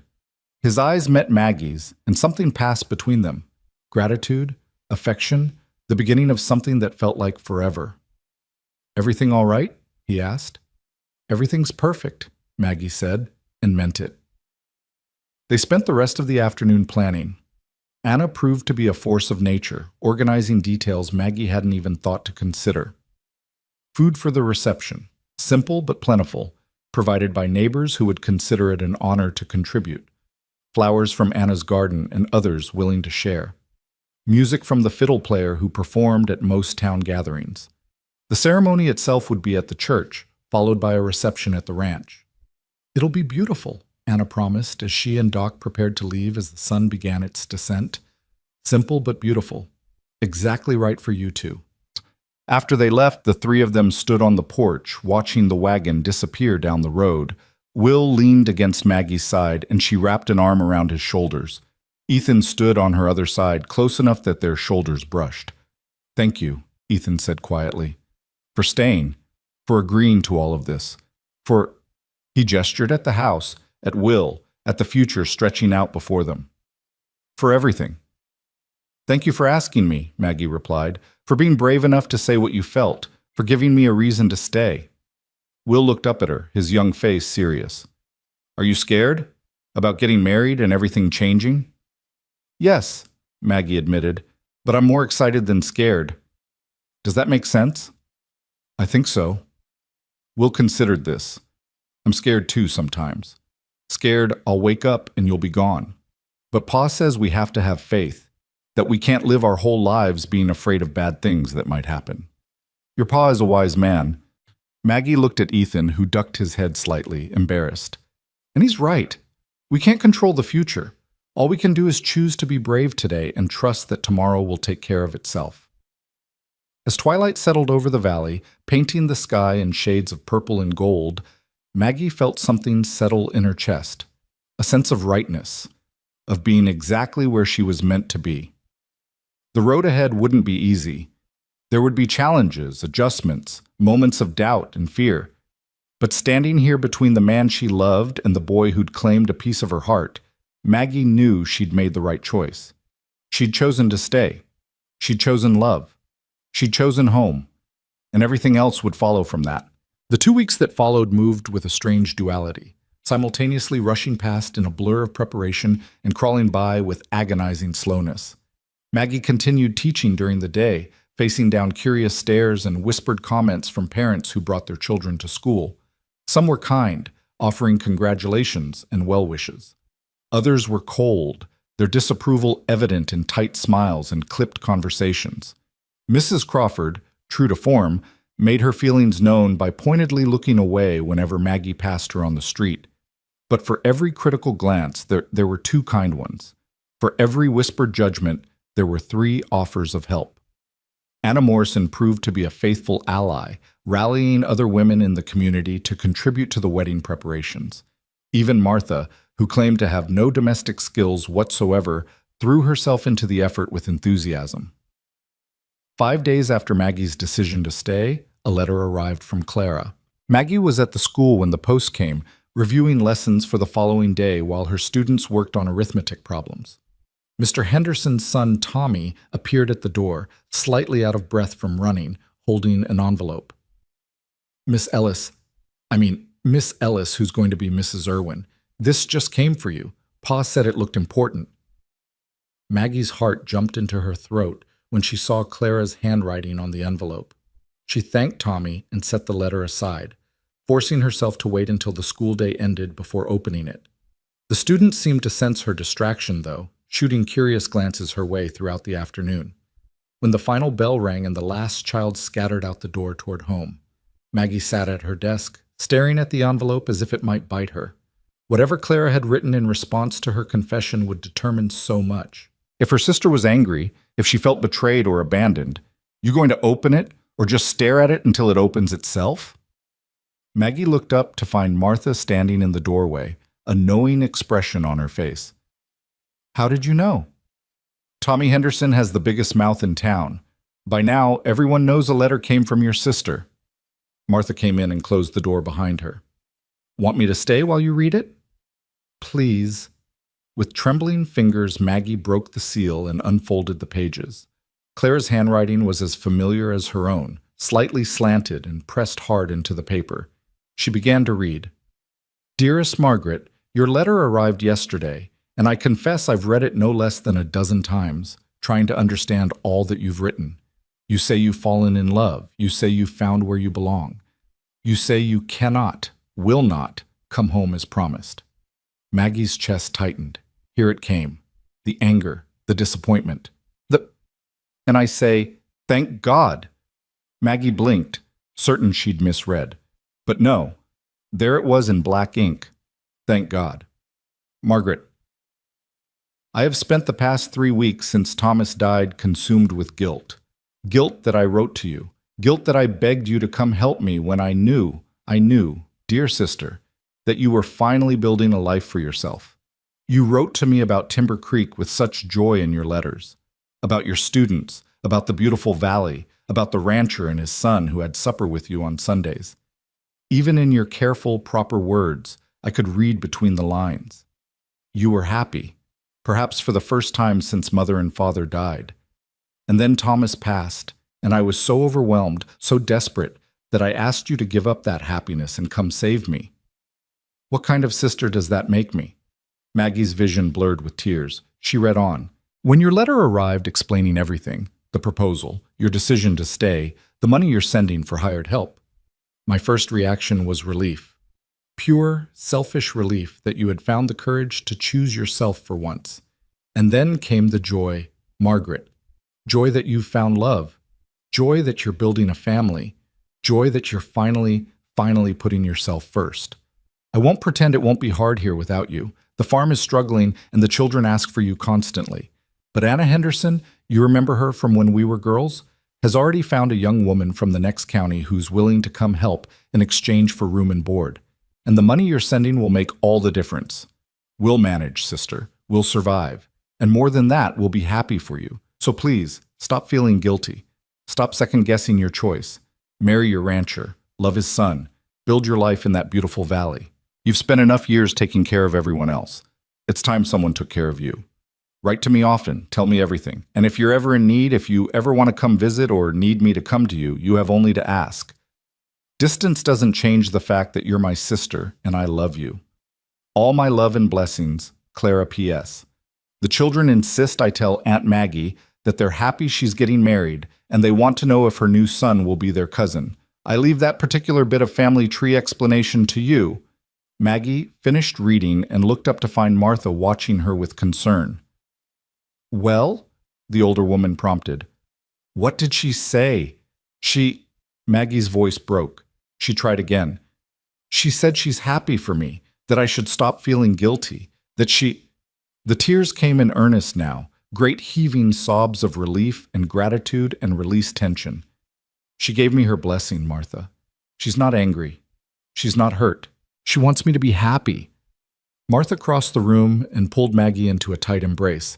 Of course she does, you silly girl. That's what people who love you do. They want you to be happy, even when it's hard for them. Maggie cried into Martha's shoulder, releasing weeks of pent-up anxiety and guilt. When she finally pulled back, wiping her eyes with her handkerchief, she felt lighter than she had in years. The last weight holding her back had been lifted.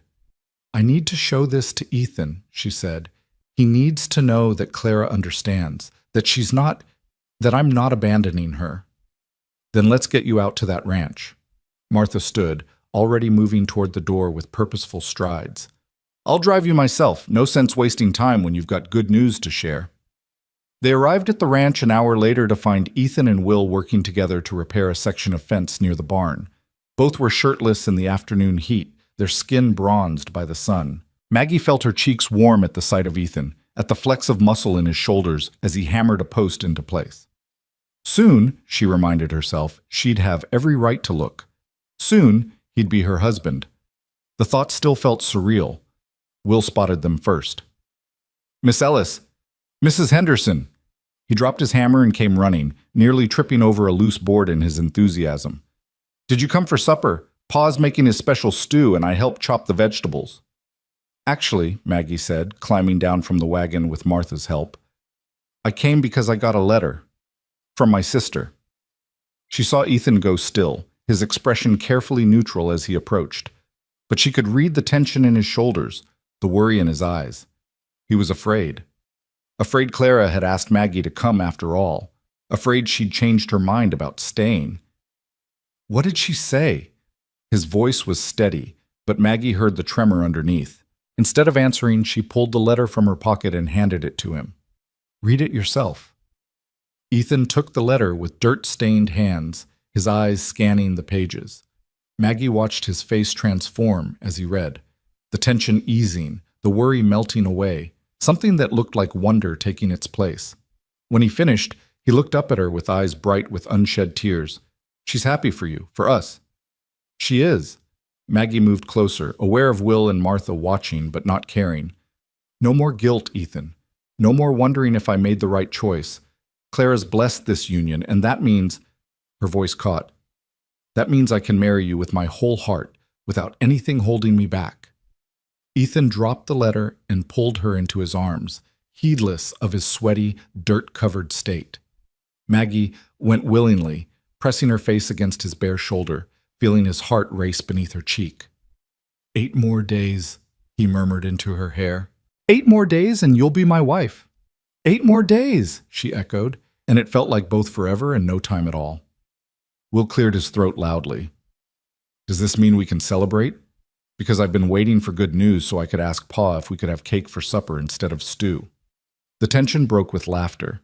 Ethan released Maggie reluctantly, ruffling his son's hair. Cake is not supper, Will. But Miss Ellis is staying forever now. That's worth celebrating. The boy has a point, Martha interjected. And I just happen to have brought one of my famous apple pies. Been cooling in the wagon this whole time. So they had pie for supper, eaten on the porch as the sun set, the 4 of them squeezed together on the steps, like they'd been doing it for years instead of months. Will chattered about the wedding preparations, about how he'd cleaned his room twice to make sure it met Maggie's standards, about how he'd been practicing his reading so he could read scripture at the ceremony if they wanted. The Reverend said I could do it, he explained around a mouthful of pie. He said it would be fitting since you're my teacher and you're marrying my pa, and I'm the reason you met in the first place. You are definitely the reason we met, Maggie agreed, smiling at the memory of that first parent-teacher conference back in March. Ethan had come reluctantly, dragged there by Will's insistence that Miss Ellis needed to meet his father. She'd been struck by how lost he'd looked, this big man sitting in a child-sized chair, clearly uncomfortable, but trying his best for his son's sake. "Do you remember what you said to me that day?" Ethan asked, as if reading her thoughts. "When I apologized for Will struggling with his reading? I told you he wasn't struggling, he was grieving, there's a difference. And then you said—" Ethan's voice softened. "You said grief doesn't have a timeline, and the best thing I could do was let him feel what he needed to feel while making sure he knew he wasn't alone. It was the first time since Rebecca died that anyone had given me permission to not be okay, to not have all the answers. You cried," Will added matter-of-factly, "in the wagon on the way home. You didn't think I noticed, but I did." Ethan's cheeks reddened slightly. "Will, it's okay, Pa. Miss Ellis cried too. I saw her watching us leave, and she had tears on her face." Will looked at Maggie. "That's when I knew you were special. Because you cared about us, even though you barely knew us." Maggie felt her own tears threatening again. "You made it very easy to care about you both." As twilight deepened into night, Martha eventually declared she needed to get back to town before it got too dark to see the road. Maggie moved to leave with her, but Ethan caught her hand. "Stay," he said quietly. "Just a little longer, please." Martha waved them off. "I can see myself out. You three enjoy your evening." After she left, Will excused himself to get ready for bed, leaving Ethan and Maggie alone on the porch. The stars were beginning to emerge, sharp and bright against the darkening sky. Somewhere in the distance, a coyote howled. "This is going to be my life," Maggie said softly. "These stars, these sounds, this porch." "Having second thoughts?" Ethan asked, but there was no real worry in his voice. Not anymore. Not even close. She leaned into him, letting herself savor the closeness, the rightness of it. "I keep waiting for it to feel strange or wrong or scary, but it doesn't. It just feels like coming home. That's what it is." Ethan pressed a kiss to the top of her head. Home. They sat in comfortable silence for a while, until Will called out that he was ready for bed. Maggie went inside to tuck him in, a ritual that had become theirs over the past months. She sat on the edge of his bed while he snuggled under the quilt, his eyes already heavy with sleep. 8 more days, he murmured, "and then you'll be here all the time." "All the time," Maggie confirmed, smoothing his hair back from his forehead. "Can I tell you something?" Will's voice was small, vulnerable in the darkness. "Something I haven't told Pa?" "Of course. Sometimes I forget what Ma looked like. Not completely, but her face gets fuzzy in my head, and it scares me. Because what if I forget her completely? What if having you here makes me forget her?" Maggie's heart broke for him. She thought carefully about her words before speaking. "Will, loving me doesn't mean forgetting your mother. Your heart is big enough for both of us. And if you ever feel like you're forgetting her, you can look at her picture, or ask your father to tell you stories about her, or talk to Mrs. Morrison, who knew her so well. She'll always be your mother. Nothing changes that. But you'll be my mother too, kind of, if you want me to be. But only if you want it, Will. I won't try to take her place. I'll just love you and be here for you in whatever way feels right to you." Will considered this, then nodded against his pillow. "I think Ma would like you. I think she'd be happy I have someone to take care of me, someone who doesn't burn breakfast and remembers to check if I have holes in my socks." Maggie laughed softly. "Does your father burn breakfast?" "Every single time, and he never notices my socks have holes until I complain my toes are cold." "Well then, it's a good thing I'm moving in. Someone needs to save you both from yourselves." She kissed his forehead and stood to leave, but Will caught her hand. "Miss Ellis? Thank you. For staying. For choosing us. Thank you for giving me a reason to stay. Ethan was waiting at the bottom of the stairs when she descended. Everything all right? Perfect. She told him about their conversation, about Will's fears and questions.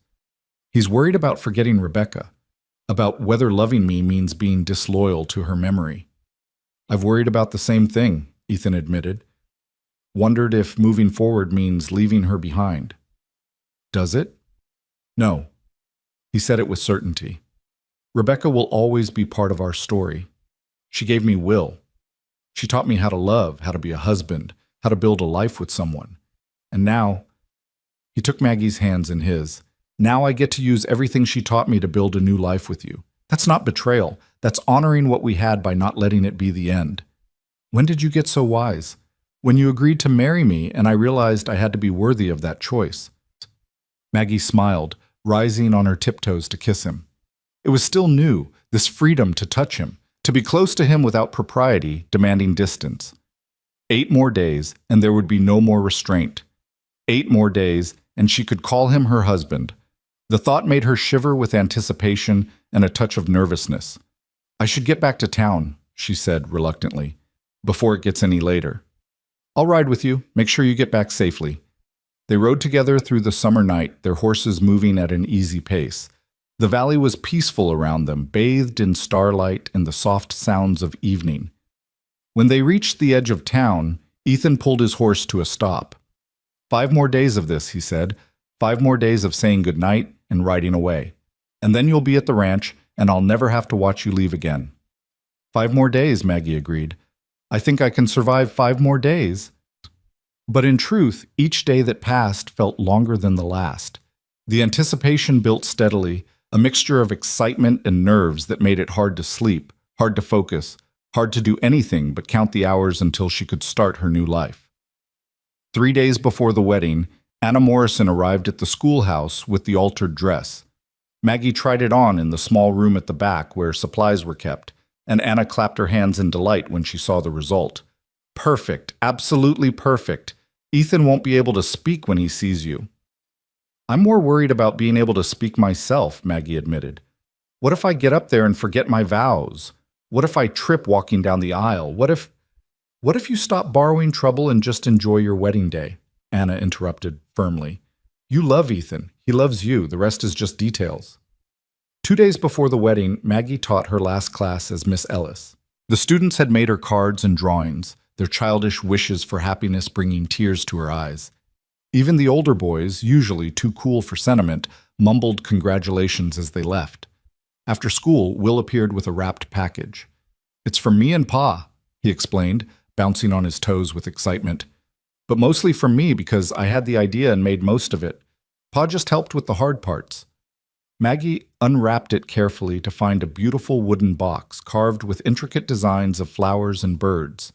Inside, nestled in soft cloth, was a set of hair combs, simple but elegant, made from polished wood and inlaid with small pieces of mother of pearl.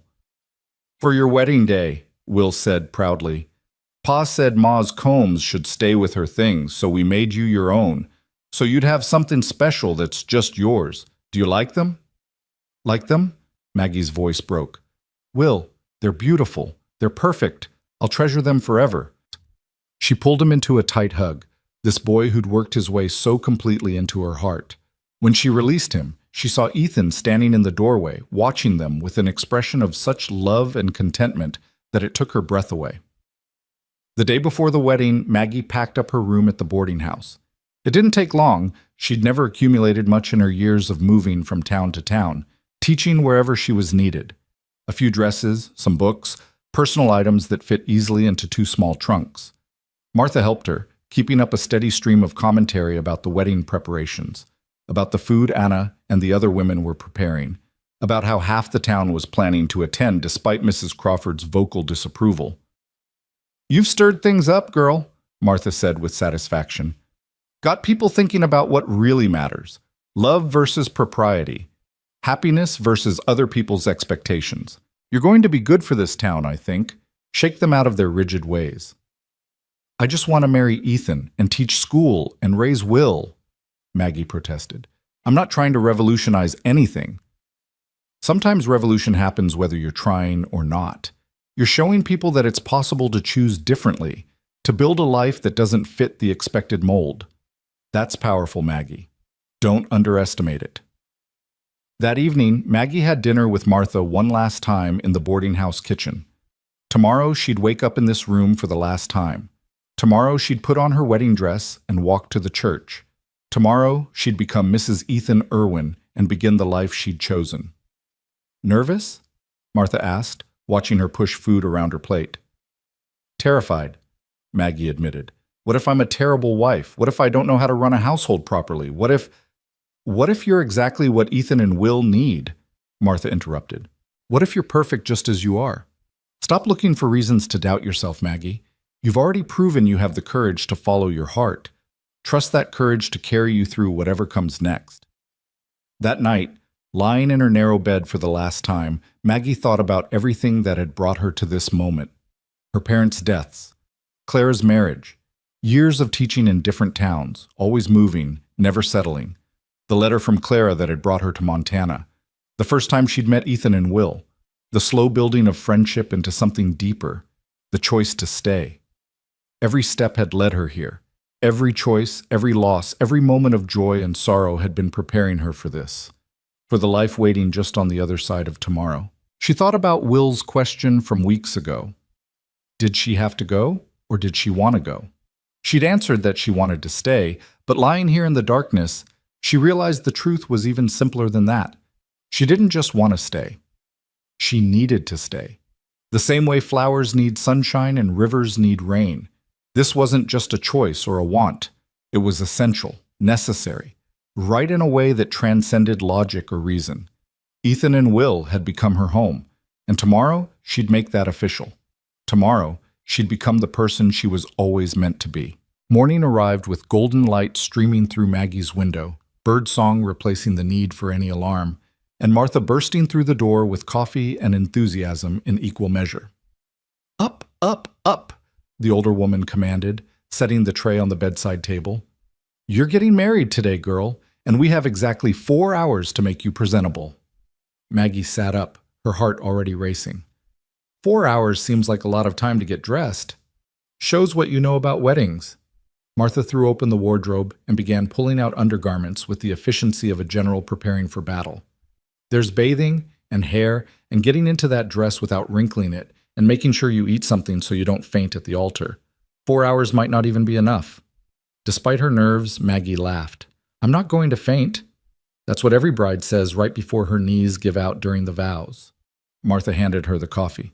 Drink, then into the bath. Anna will be here within the hour to do your hair, and she'll have my hide if you're not clean and ready.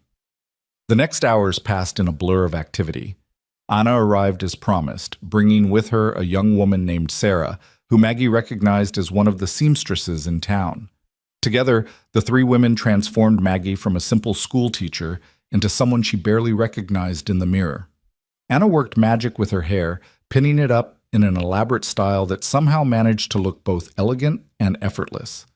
The wooden combs from Ethan and Will were placed perfectly, the mother of pearl catching the light. Sarah helped her into the cream-colored dress, doing up what seemed like 1,000 tiny buttons down the back. Martha fluttered around them all, offering commentary and occasionally dabbing at her eyes with a handkerchief.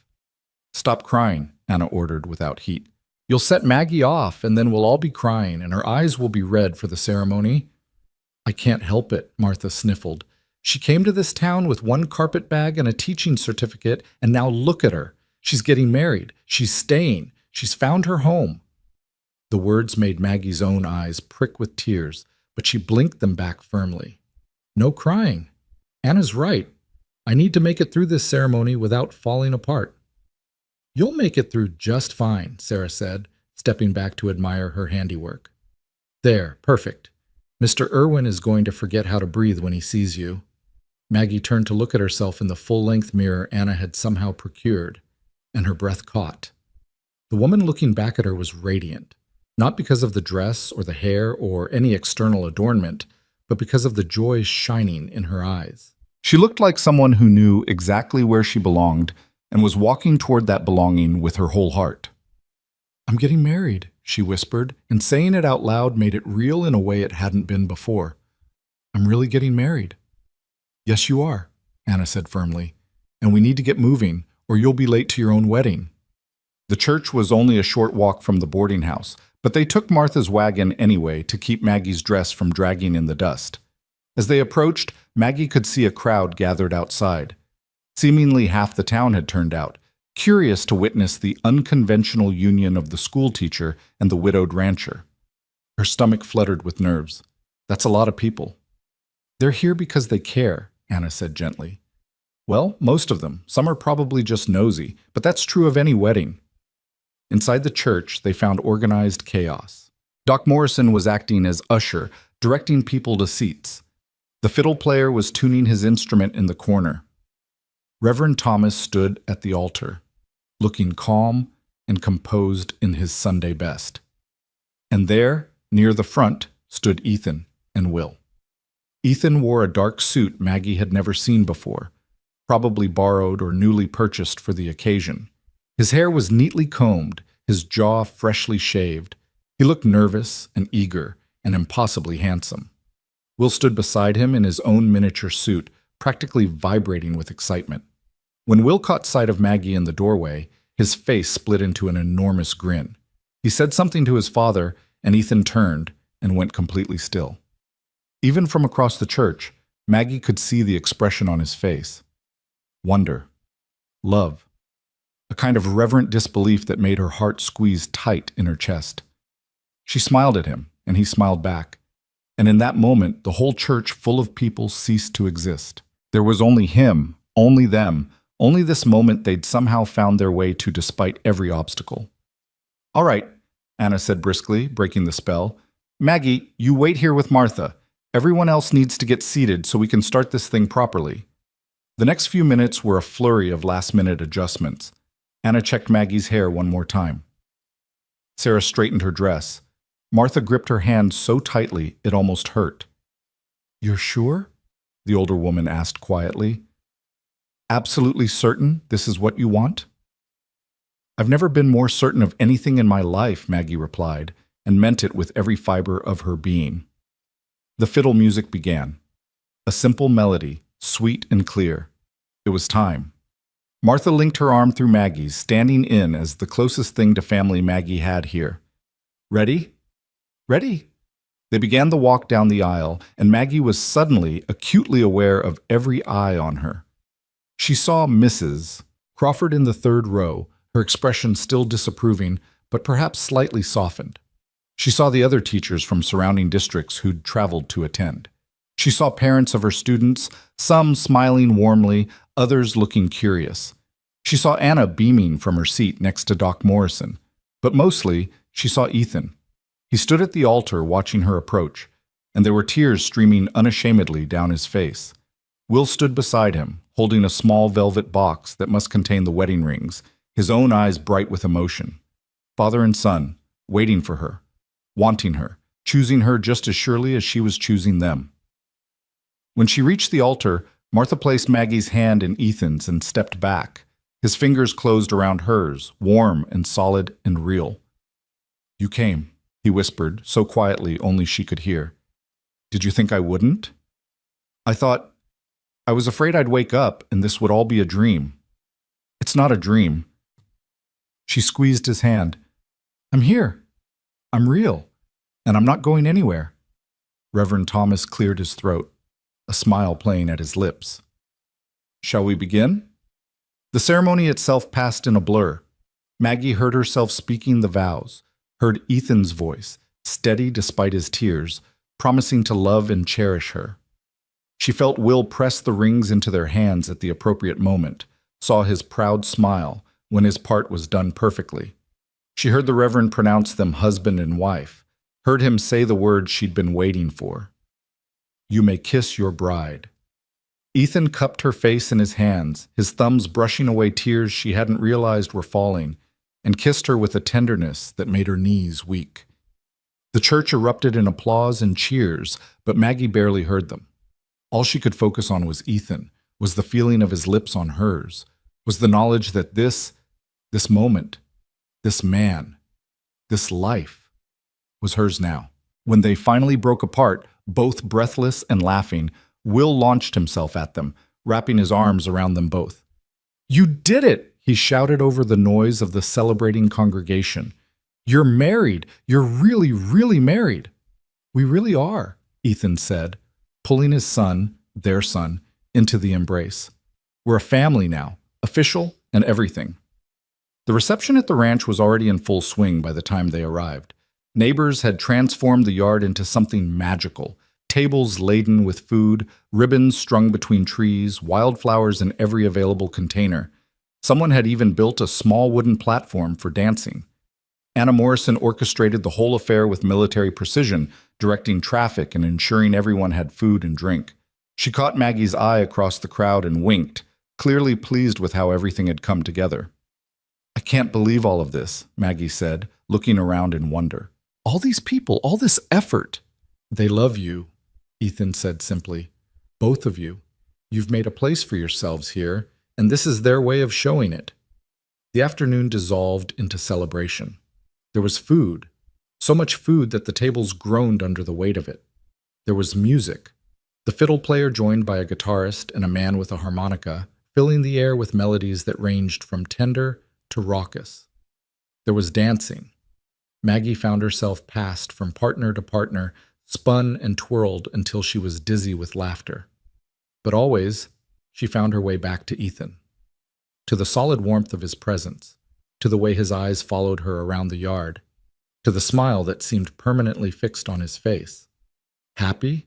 he asked during one of their dances, holding her close despite the upbeat tempo of the music. "Deliriously." She leaned into him, not caring who saw or what they thought. "I keep waiting for something to go wrong, for this to feel too good to be true. And it just keeps feeling right, like this is exactly where I'm supposed to be." As the sun began its descent, painting the sky in shades of orange and pink, Will appeared with a surprise. He'd convinced several of the younger children to help him, and together they'd strung a banner across the porch that read, "Welcome home, Mrs. Irwin." "Do you like it?" he asked anxiously, hovering at Maggie's elbow. "I made most of the letters myself. Tommy Henderson helped with the big ones, but I did all the small ones." "It's perfect," Maggie assured him, pulling him close. "Everything about today has been perfect. Even the part where Johnny Fitzgerald's little brother knocked over the punch bowl? Even that." She laughed at the memory of the chaos that had briefly ensued. "It wouldn't be a proper celebration without at least one disaster." As evening fell and guests began to depart, calling out their congratulations and well wishes, Maggie felt exhaustion begin to set in. It had been the longest, most emotionally intense day of her life, and she was running on pure adrenaline at this point. Anna was one of the last to leave, pulling Maggie aside for a private word. "I know you're tired," she said kindly, "but I wanted to tell you something before I go. You've given those two—" She nodded toward where Ethan and Will were saying goodbye to the final stragglers. "Something I wasn't sure they'd ever find again. Hope, joy, a future worth looking forward to. Rebecca would be grateful, I know I am." "Thank you," Maggie said, her voice thick with emotion. "For everything. For the dress, for the help with the wedding, for accepting me into Rebecca's place." "You're not in Rebecca's place," Anna interrupted gently. "You're in your own place. There's a difference. This family is big enough for both of you, one in memory, one in presence. Don't ever think otherwise." After Anna left, after the last wagon had rolled away down the road, the three of them stood in the yard surveying the aftermath of the celebration. Plates and cups littered the tables. Ribbons fluttered in the evening breeze. The banner Will had made swayed gently above the porch. "We should clean up," Maggie said, but without much conviction. "We should go to bed," Ethan countered. "It's been a long day, and the dishes will still be here tomorrow." Will yawned hugely, as if on cue. "Can I stay up a little longer, please? I just want to make sure this is real. That Miss Ellis, He stopped, confused and suddenly shy. "What should I call you now?" Maggie knelt down so they were eye level, taking his hands in hers. "You can call me whatever feels right to you, sweetheart. Miss Ellis, Maggie, Ma, any of those are fine. You don't have to decide right now. But I want to decide. Will's face was serious in the lamplight. Because you're my ma now. Not instead of my other ma, but another one. Is that okay? Can I have two ma's? You can have as many as your heart has room for, Maggie assured him, blinking back tears. And I would be honored, so deeply honored, if you wanted to call me Ma. Then that's what I'll call you. Will threw his arms around her neck. Ma, my Ma. I have a Ma again. Ethan had to turn away, his shoulders shaking with silent sobs. Maggie held Will close, her own tears falling freely now, and over his shoulder she met her husband's eyes. The gratitude and love she saw there needed no words. Eventually, they got Will settled into bed, though he fought sleep valiantly, clearly afraid that if he closed his eyes, this perfect day might disappear like a dream. Sleep, Maggie commanded gently, smoothing his hair back. And when you wake up tomorrow, I'll still be here. I'll be here every morning from now on. Promise? I promise. She and Ethan stood in Will's doorway for a long moment after he finally drifted off, watching the gentle rise and fall of his breathing. I never thought. Ethan's voice was rough with emotion. After Rebecca, I never thought he'd call anyone else Ma. Never thought I'd want him to. Are you all right with it? Maggie asked, suddenly uncertain. I can talk to him. Tell him to keep calling me Miss Ellis if it's too... No. Ethan turned to her, cupping her face in his hands. It's not too anything. It's perfect. You're perfect. This whole day has been perfect, and I keep waiting to wake up and find out it was all a dream. Funny, Maggie said softly. That's exactly what I keep thinking. They stood there in the hallway, holding each other, listening to the peaceful sounds of the ranch settling for the night. Somewhere outside, a horse whinnied. An owl hooted from the barn. The wind whispered through the pine trees. I should show you our room, Ethan said finally, almost shyly. We moved some things around, tried to make space for your belongings. If you don't like how I arranged it, we can change it. The room that had been Ethan and Rebecca's, that was now Ethan and Maggie's, had indeed been rearranged. Fresh curtains hung at the windows. A new quilt covered the bed. Simple, but beautiful, clearly made with care. A wardrobe stood open and empty, waiting for Maggie's dresses. On the dresser sat a vase of wildflowers and a framed photograph Maggie hadn't seen before. She moved closer to examine it and saw a young woman with dark hair and a gentle smile. Rebecca, clearly, though younger than Maggie had imagined. She was holding a baby Will, and Ethan stood beside her, his arm around her shoulders. I wanted you to know her, Ethan said quietly, coming to stand beside Maggie. Wanted her to be part of this room, this life, even though she's gone. Does that bother you? No. Maggie picked up the photograph, studying the family captured there. I'm glad she's here. Glad Will can see her and remember her. She was part of making you who you are, Ethan. Part of making Will who he is. I wouldn't want to erase that. She set the photograph back down gently, then turned to face her husband. But I'm also glad that we're writing our own story now. One that honors what came before, but isn't trapped by it. Ethan pulled her close, resting his forehead against hers. How did I get so lucky to find love twice in one lifetime? I think, Maggie smiled, thinking of all the twists and turns that had brought her here. I think sometimes the universe gives us second chances when we're brave enough to take them. They stood there for a long moment, just holding each other, feeling the weight and wonder of the commitment they'd made. Then Ethan stepped back, suddenly looking nervous. I should let you get ready for bed, give you some privacy. I can sleep in the spare room tonight if you'd prefer. No pressure. We can take this as slow as you need. Maggie's heart swelled with love for this careful, considerate man. Ethan, we're married. You don't have to sleep in the spare room unless you want to. I don't want to, he admitted. But I also don't want to assume... She stopped his words with a kiss, pouring into it all the love and trust and certainty she felt. When she pulled back, both of them were breathless. No more separate rooms, she said firmly. No more goodbyes at the edge of town. No more wondering or waiting. We're together now, really, truly together.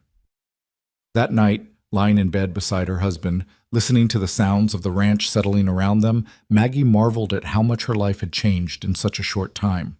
3 weeks ago, she'd been packing to leave, convinced that duty required her to abandon her happiness. 2 weeks ago, she'd stood in a livery yard and chosen to stay, terrified but certain. 1 week ago, she'd been preparing for a wedding she could barely believe was real. And now she was Mrs. Ethan Irwin, lying beside the man she loved, with a son sleeping peacefully down the hall who'd called her ma with such joy and trust. Now she had a home, a family, a future that stretched out before her full of possibility. "Are you asleep?" Ethan whispered in the darkness. "No, too happy to sleep." She felt him smile against her hair. "Me too. Keep thinking I need to pinch myself to make sure this is real." "It's real." Maggie laced her fingers through his. "We're real. This is our life now." "Our life," he echoed, like he was tasting the words. "I like the sound of that." They lay in comfortable silence for a while, and Maggie felt herself finally beginning to drift towards sleep. But before she could fully surrender to it, Ethan spoke again. "Maggie?" "Thank you for staying, for giving us a chance, for being brave enough to choose us." She turned in his arms to face him, even though the darkness made it hard to see his features. "Thank you for asking me to stay, for giving me a reason to be brave, for loving me enough to let me choose. Always," he promised. "For the rest of our lives, I'll choose you. Choose us." "Then I guess we're stuck with each other," Maggie said with a smile. "Best thing that ever happened to me, getting stuck with you." The weeks that followed fell into a rhythm that felt both new and timeless. Maggie continued teaching, now riding out from the ranch each morning instead of walking from the boarding house. The students adjusted to calling her Mrs. Irwin instead of Miss Ellis, though a few of the younger ones occasionally slipped up. Mrs. Crawford maintained her disapproval, but it had less bite now that the marriage was official and proper. Even she couldn't argue that Maggie was anything but an excellent teacher, and gradually her criticism shifted from Maggie's character to more mundane complaints about the school budget and curriculum. Will flourished. The nightmares that had plagued him since his mother's death became less frequent, then rare, then disappeared entirely. He grew taller, his laughter came more easily, and his reading improved dramatically. One evening he read an entire chapter from one of Maggie's books, without stumbling once, and both she and Ethan had to excuse themselves to the porch to compose themselves. "He's going to be all right," Ethan said, his voice thick with emotion. "Really, truly all right." "He is," Maggie agreed, leaning into her husband's embrace. "We all are." The first letter from Clara arrived 6 weeks after the wedding, full of news about the farm, about the children, about the young woman who'd come to help and was proving invaluable. She wrote about missing Maggie, but being happy for her, about wanting to visit soon to meet her new brother-in-law and nephew. "I was wrong to ask you to sacrifice your happiness for my sake," Clara wrote, "but I'm so grateful you found the courage to choose yourself anyway. That's a lesson I hope to teach my own children, that sometimes the most important duty is the one you owe to your own heart." Maggie read the letter aloud to Ethan and Will over supper, and Will immediately began planning for his aunt and cousin's eventual visit. "We'll have to clean the whole house," he declared, "and I'll teach them to ride horses, and we can show them the swimming hole, and you can take a breath," Maggie said with a laugh. "We have plenty of time to plan." As autumn painted the valley in shades of gold and crimson, as the first snow dusted the mountain peaks, as the seasons turned and life continued its eternal rhythm, Maggie found herself settling into her role as wife, mother, and teacher with a contentment she'd never known before. There were challenges, certainly. Days when the house felt too small and the work too much. Moments when she missed her old independence or worried she wasn't doing enough. Times when she questioned her choices or feared she'd fail the people depending on her. But those moments were vastly outnumbered by the good ones. By the morning, she woke in Ethan's arms. By the evening, spent reading with Will by the fire. By the Sundays when neighbors stopped by for coffee and conversation. By the ordinary, extraordinary moments that made up a life well lived. One evening in late October, almost 6 months after the wedding, Maggie sat on the porch swing watching the sunset paint the sky in impossible colors. Will was doing homework at the kitchen table. Ethan was in the barn, finishing evening chores. The air was crisp with the promise of coming winter, and somewhere in the distance, geese honked as they flew south. Ethan emerged from the barn and crossed the yard to join her on the swing, settling beside her with a contented sigh. "Good day?" he asked, wrapping an arm around her shoulders. Perfect day. And it had been, in all the ways that mattered. Her students had been engaged and eager, supper had turned out well, Will had laughed so hard at something Ethan said that he'd nearly fallen off his chair. Small moments, perhaps, but they added up to something profound. "I was thinking," Ethan said slowly, "about what you said on our wedding day, about writing our own story. What about it? I think we're doing it, writing something new, something good." He paused, then added quietly, "Rebecca would be happy, that we're happy, that Will's happy." "I think so too." Maggie leaned into him, savoring the warmth and solidity of his presence. "And I think she'd be glad we didn't let fear stop us from living." They sat in comfortable silence as the stars began to emerge, sharp and bright against the darkening sky. From inside the house, they heard Will call out that he'd finished his homework, and could he please have dessert now? "Duty calls," Ethan said with a smile, but neither of them moved immediately. They sat there a moment longer, reluctant to break the spell of the peaceful evening. "Ethan?" Maggie said softly. "Yes?" "Do you remember what Will said that first night, when he was trying to convince me to stay?" "He said a lot of things that night. He said if I left, he'd never sleep again." She looked up at her husband. "Do you think he still feels that way? That he needs me that desperately?" Ethan considered the question seriously. "No," he said finally. "I think he's secure enough now that he'd survive if something happened. He'd grieve, but he'd survive." He tightened his arm around her. "But I also think he'll never forget that you stayed. That when he needed someone most, when he was most afraid of being left behind, you chose him. That's a gift that will shape the rest of his life." "I hope so," Maggie said. "I hope he always knows how much he's loved, how much you both are loved." "We know." Ethan pressed a kiss to the top of her head. "Trust me, Maggie. We know." Will's voice came again from inside, more insistent now. "Ma, Pa, are you coming? I'm starving." They laughed and stood, Ethan offering his hand to help Maggie up from the swing. Together they walked toward the house, toward the light spilling from the windows, toward the sound of their son's voice calling them home. As they reached the porch, Maggie paused and looked back at the valley spread out below them, at the land that had become hers, at the life she'd built, at the future she'd chosen. She thought about the woman she'd been 6 months ago, standing at a window with a packed carpet bag, convinced she had to leave. She thought about the choice she'd made, the courage it had taken, the fear she'd had to overcome. And she thought about what she'd tell that woman if she could go back. That sometimes the bravest thing you'll ever do is stay. That sometimes choosing yourself isn't selfish but necessary. That sometimes the life you're running toward has been waiting right where you are all along. "Coming?" Ethan asked from the doorway, his hand extended toward her.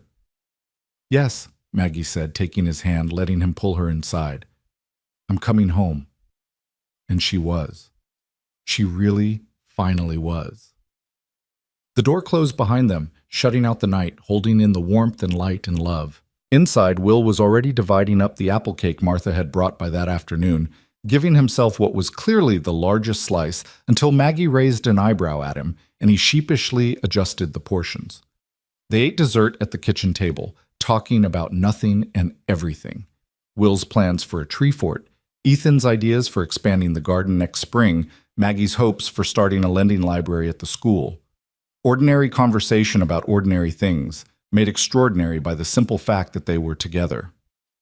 Later, after Will was tucked into bed and the house was quiet, Maggie and Ethan sat by the fire, her head on his shoulder, his fingers playing absently with her hair. "Do you ever regret it?" he asked suddenly. "Giving up your independence, tying yourself to us?" "Never," Maggie said without hesitation. "Do you regret asking me to stay?" "Never," he echoed. "You're the best thing that's happened to us. To me." "We're the best thing that's happened to me," she replied. "All of this, the ranch, the family, the life we're building together. It's everything I didn't know I needed. The fire crackled softly, casting dancing shadows on the walls. Outside, the wind whispered through the pines, carrying with it the scent of coming snow. The world turned on its axis, indifferent to the small dramas of human hearts. But here in this house, in this moment, everything felt aligned. "I love you," Ethan said quietly. "In case I don't say it enough." "You say it plenty," Maggie assured him, "but I never get tired of hearing it."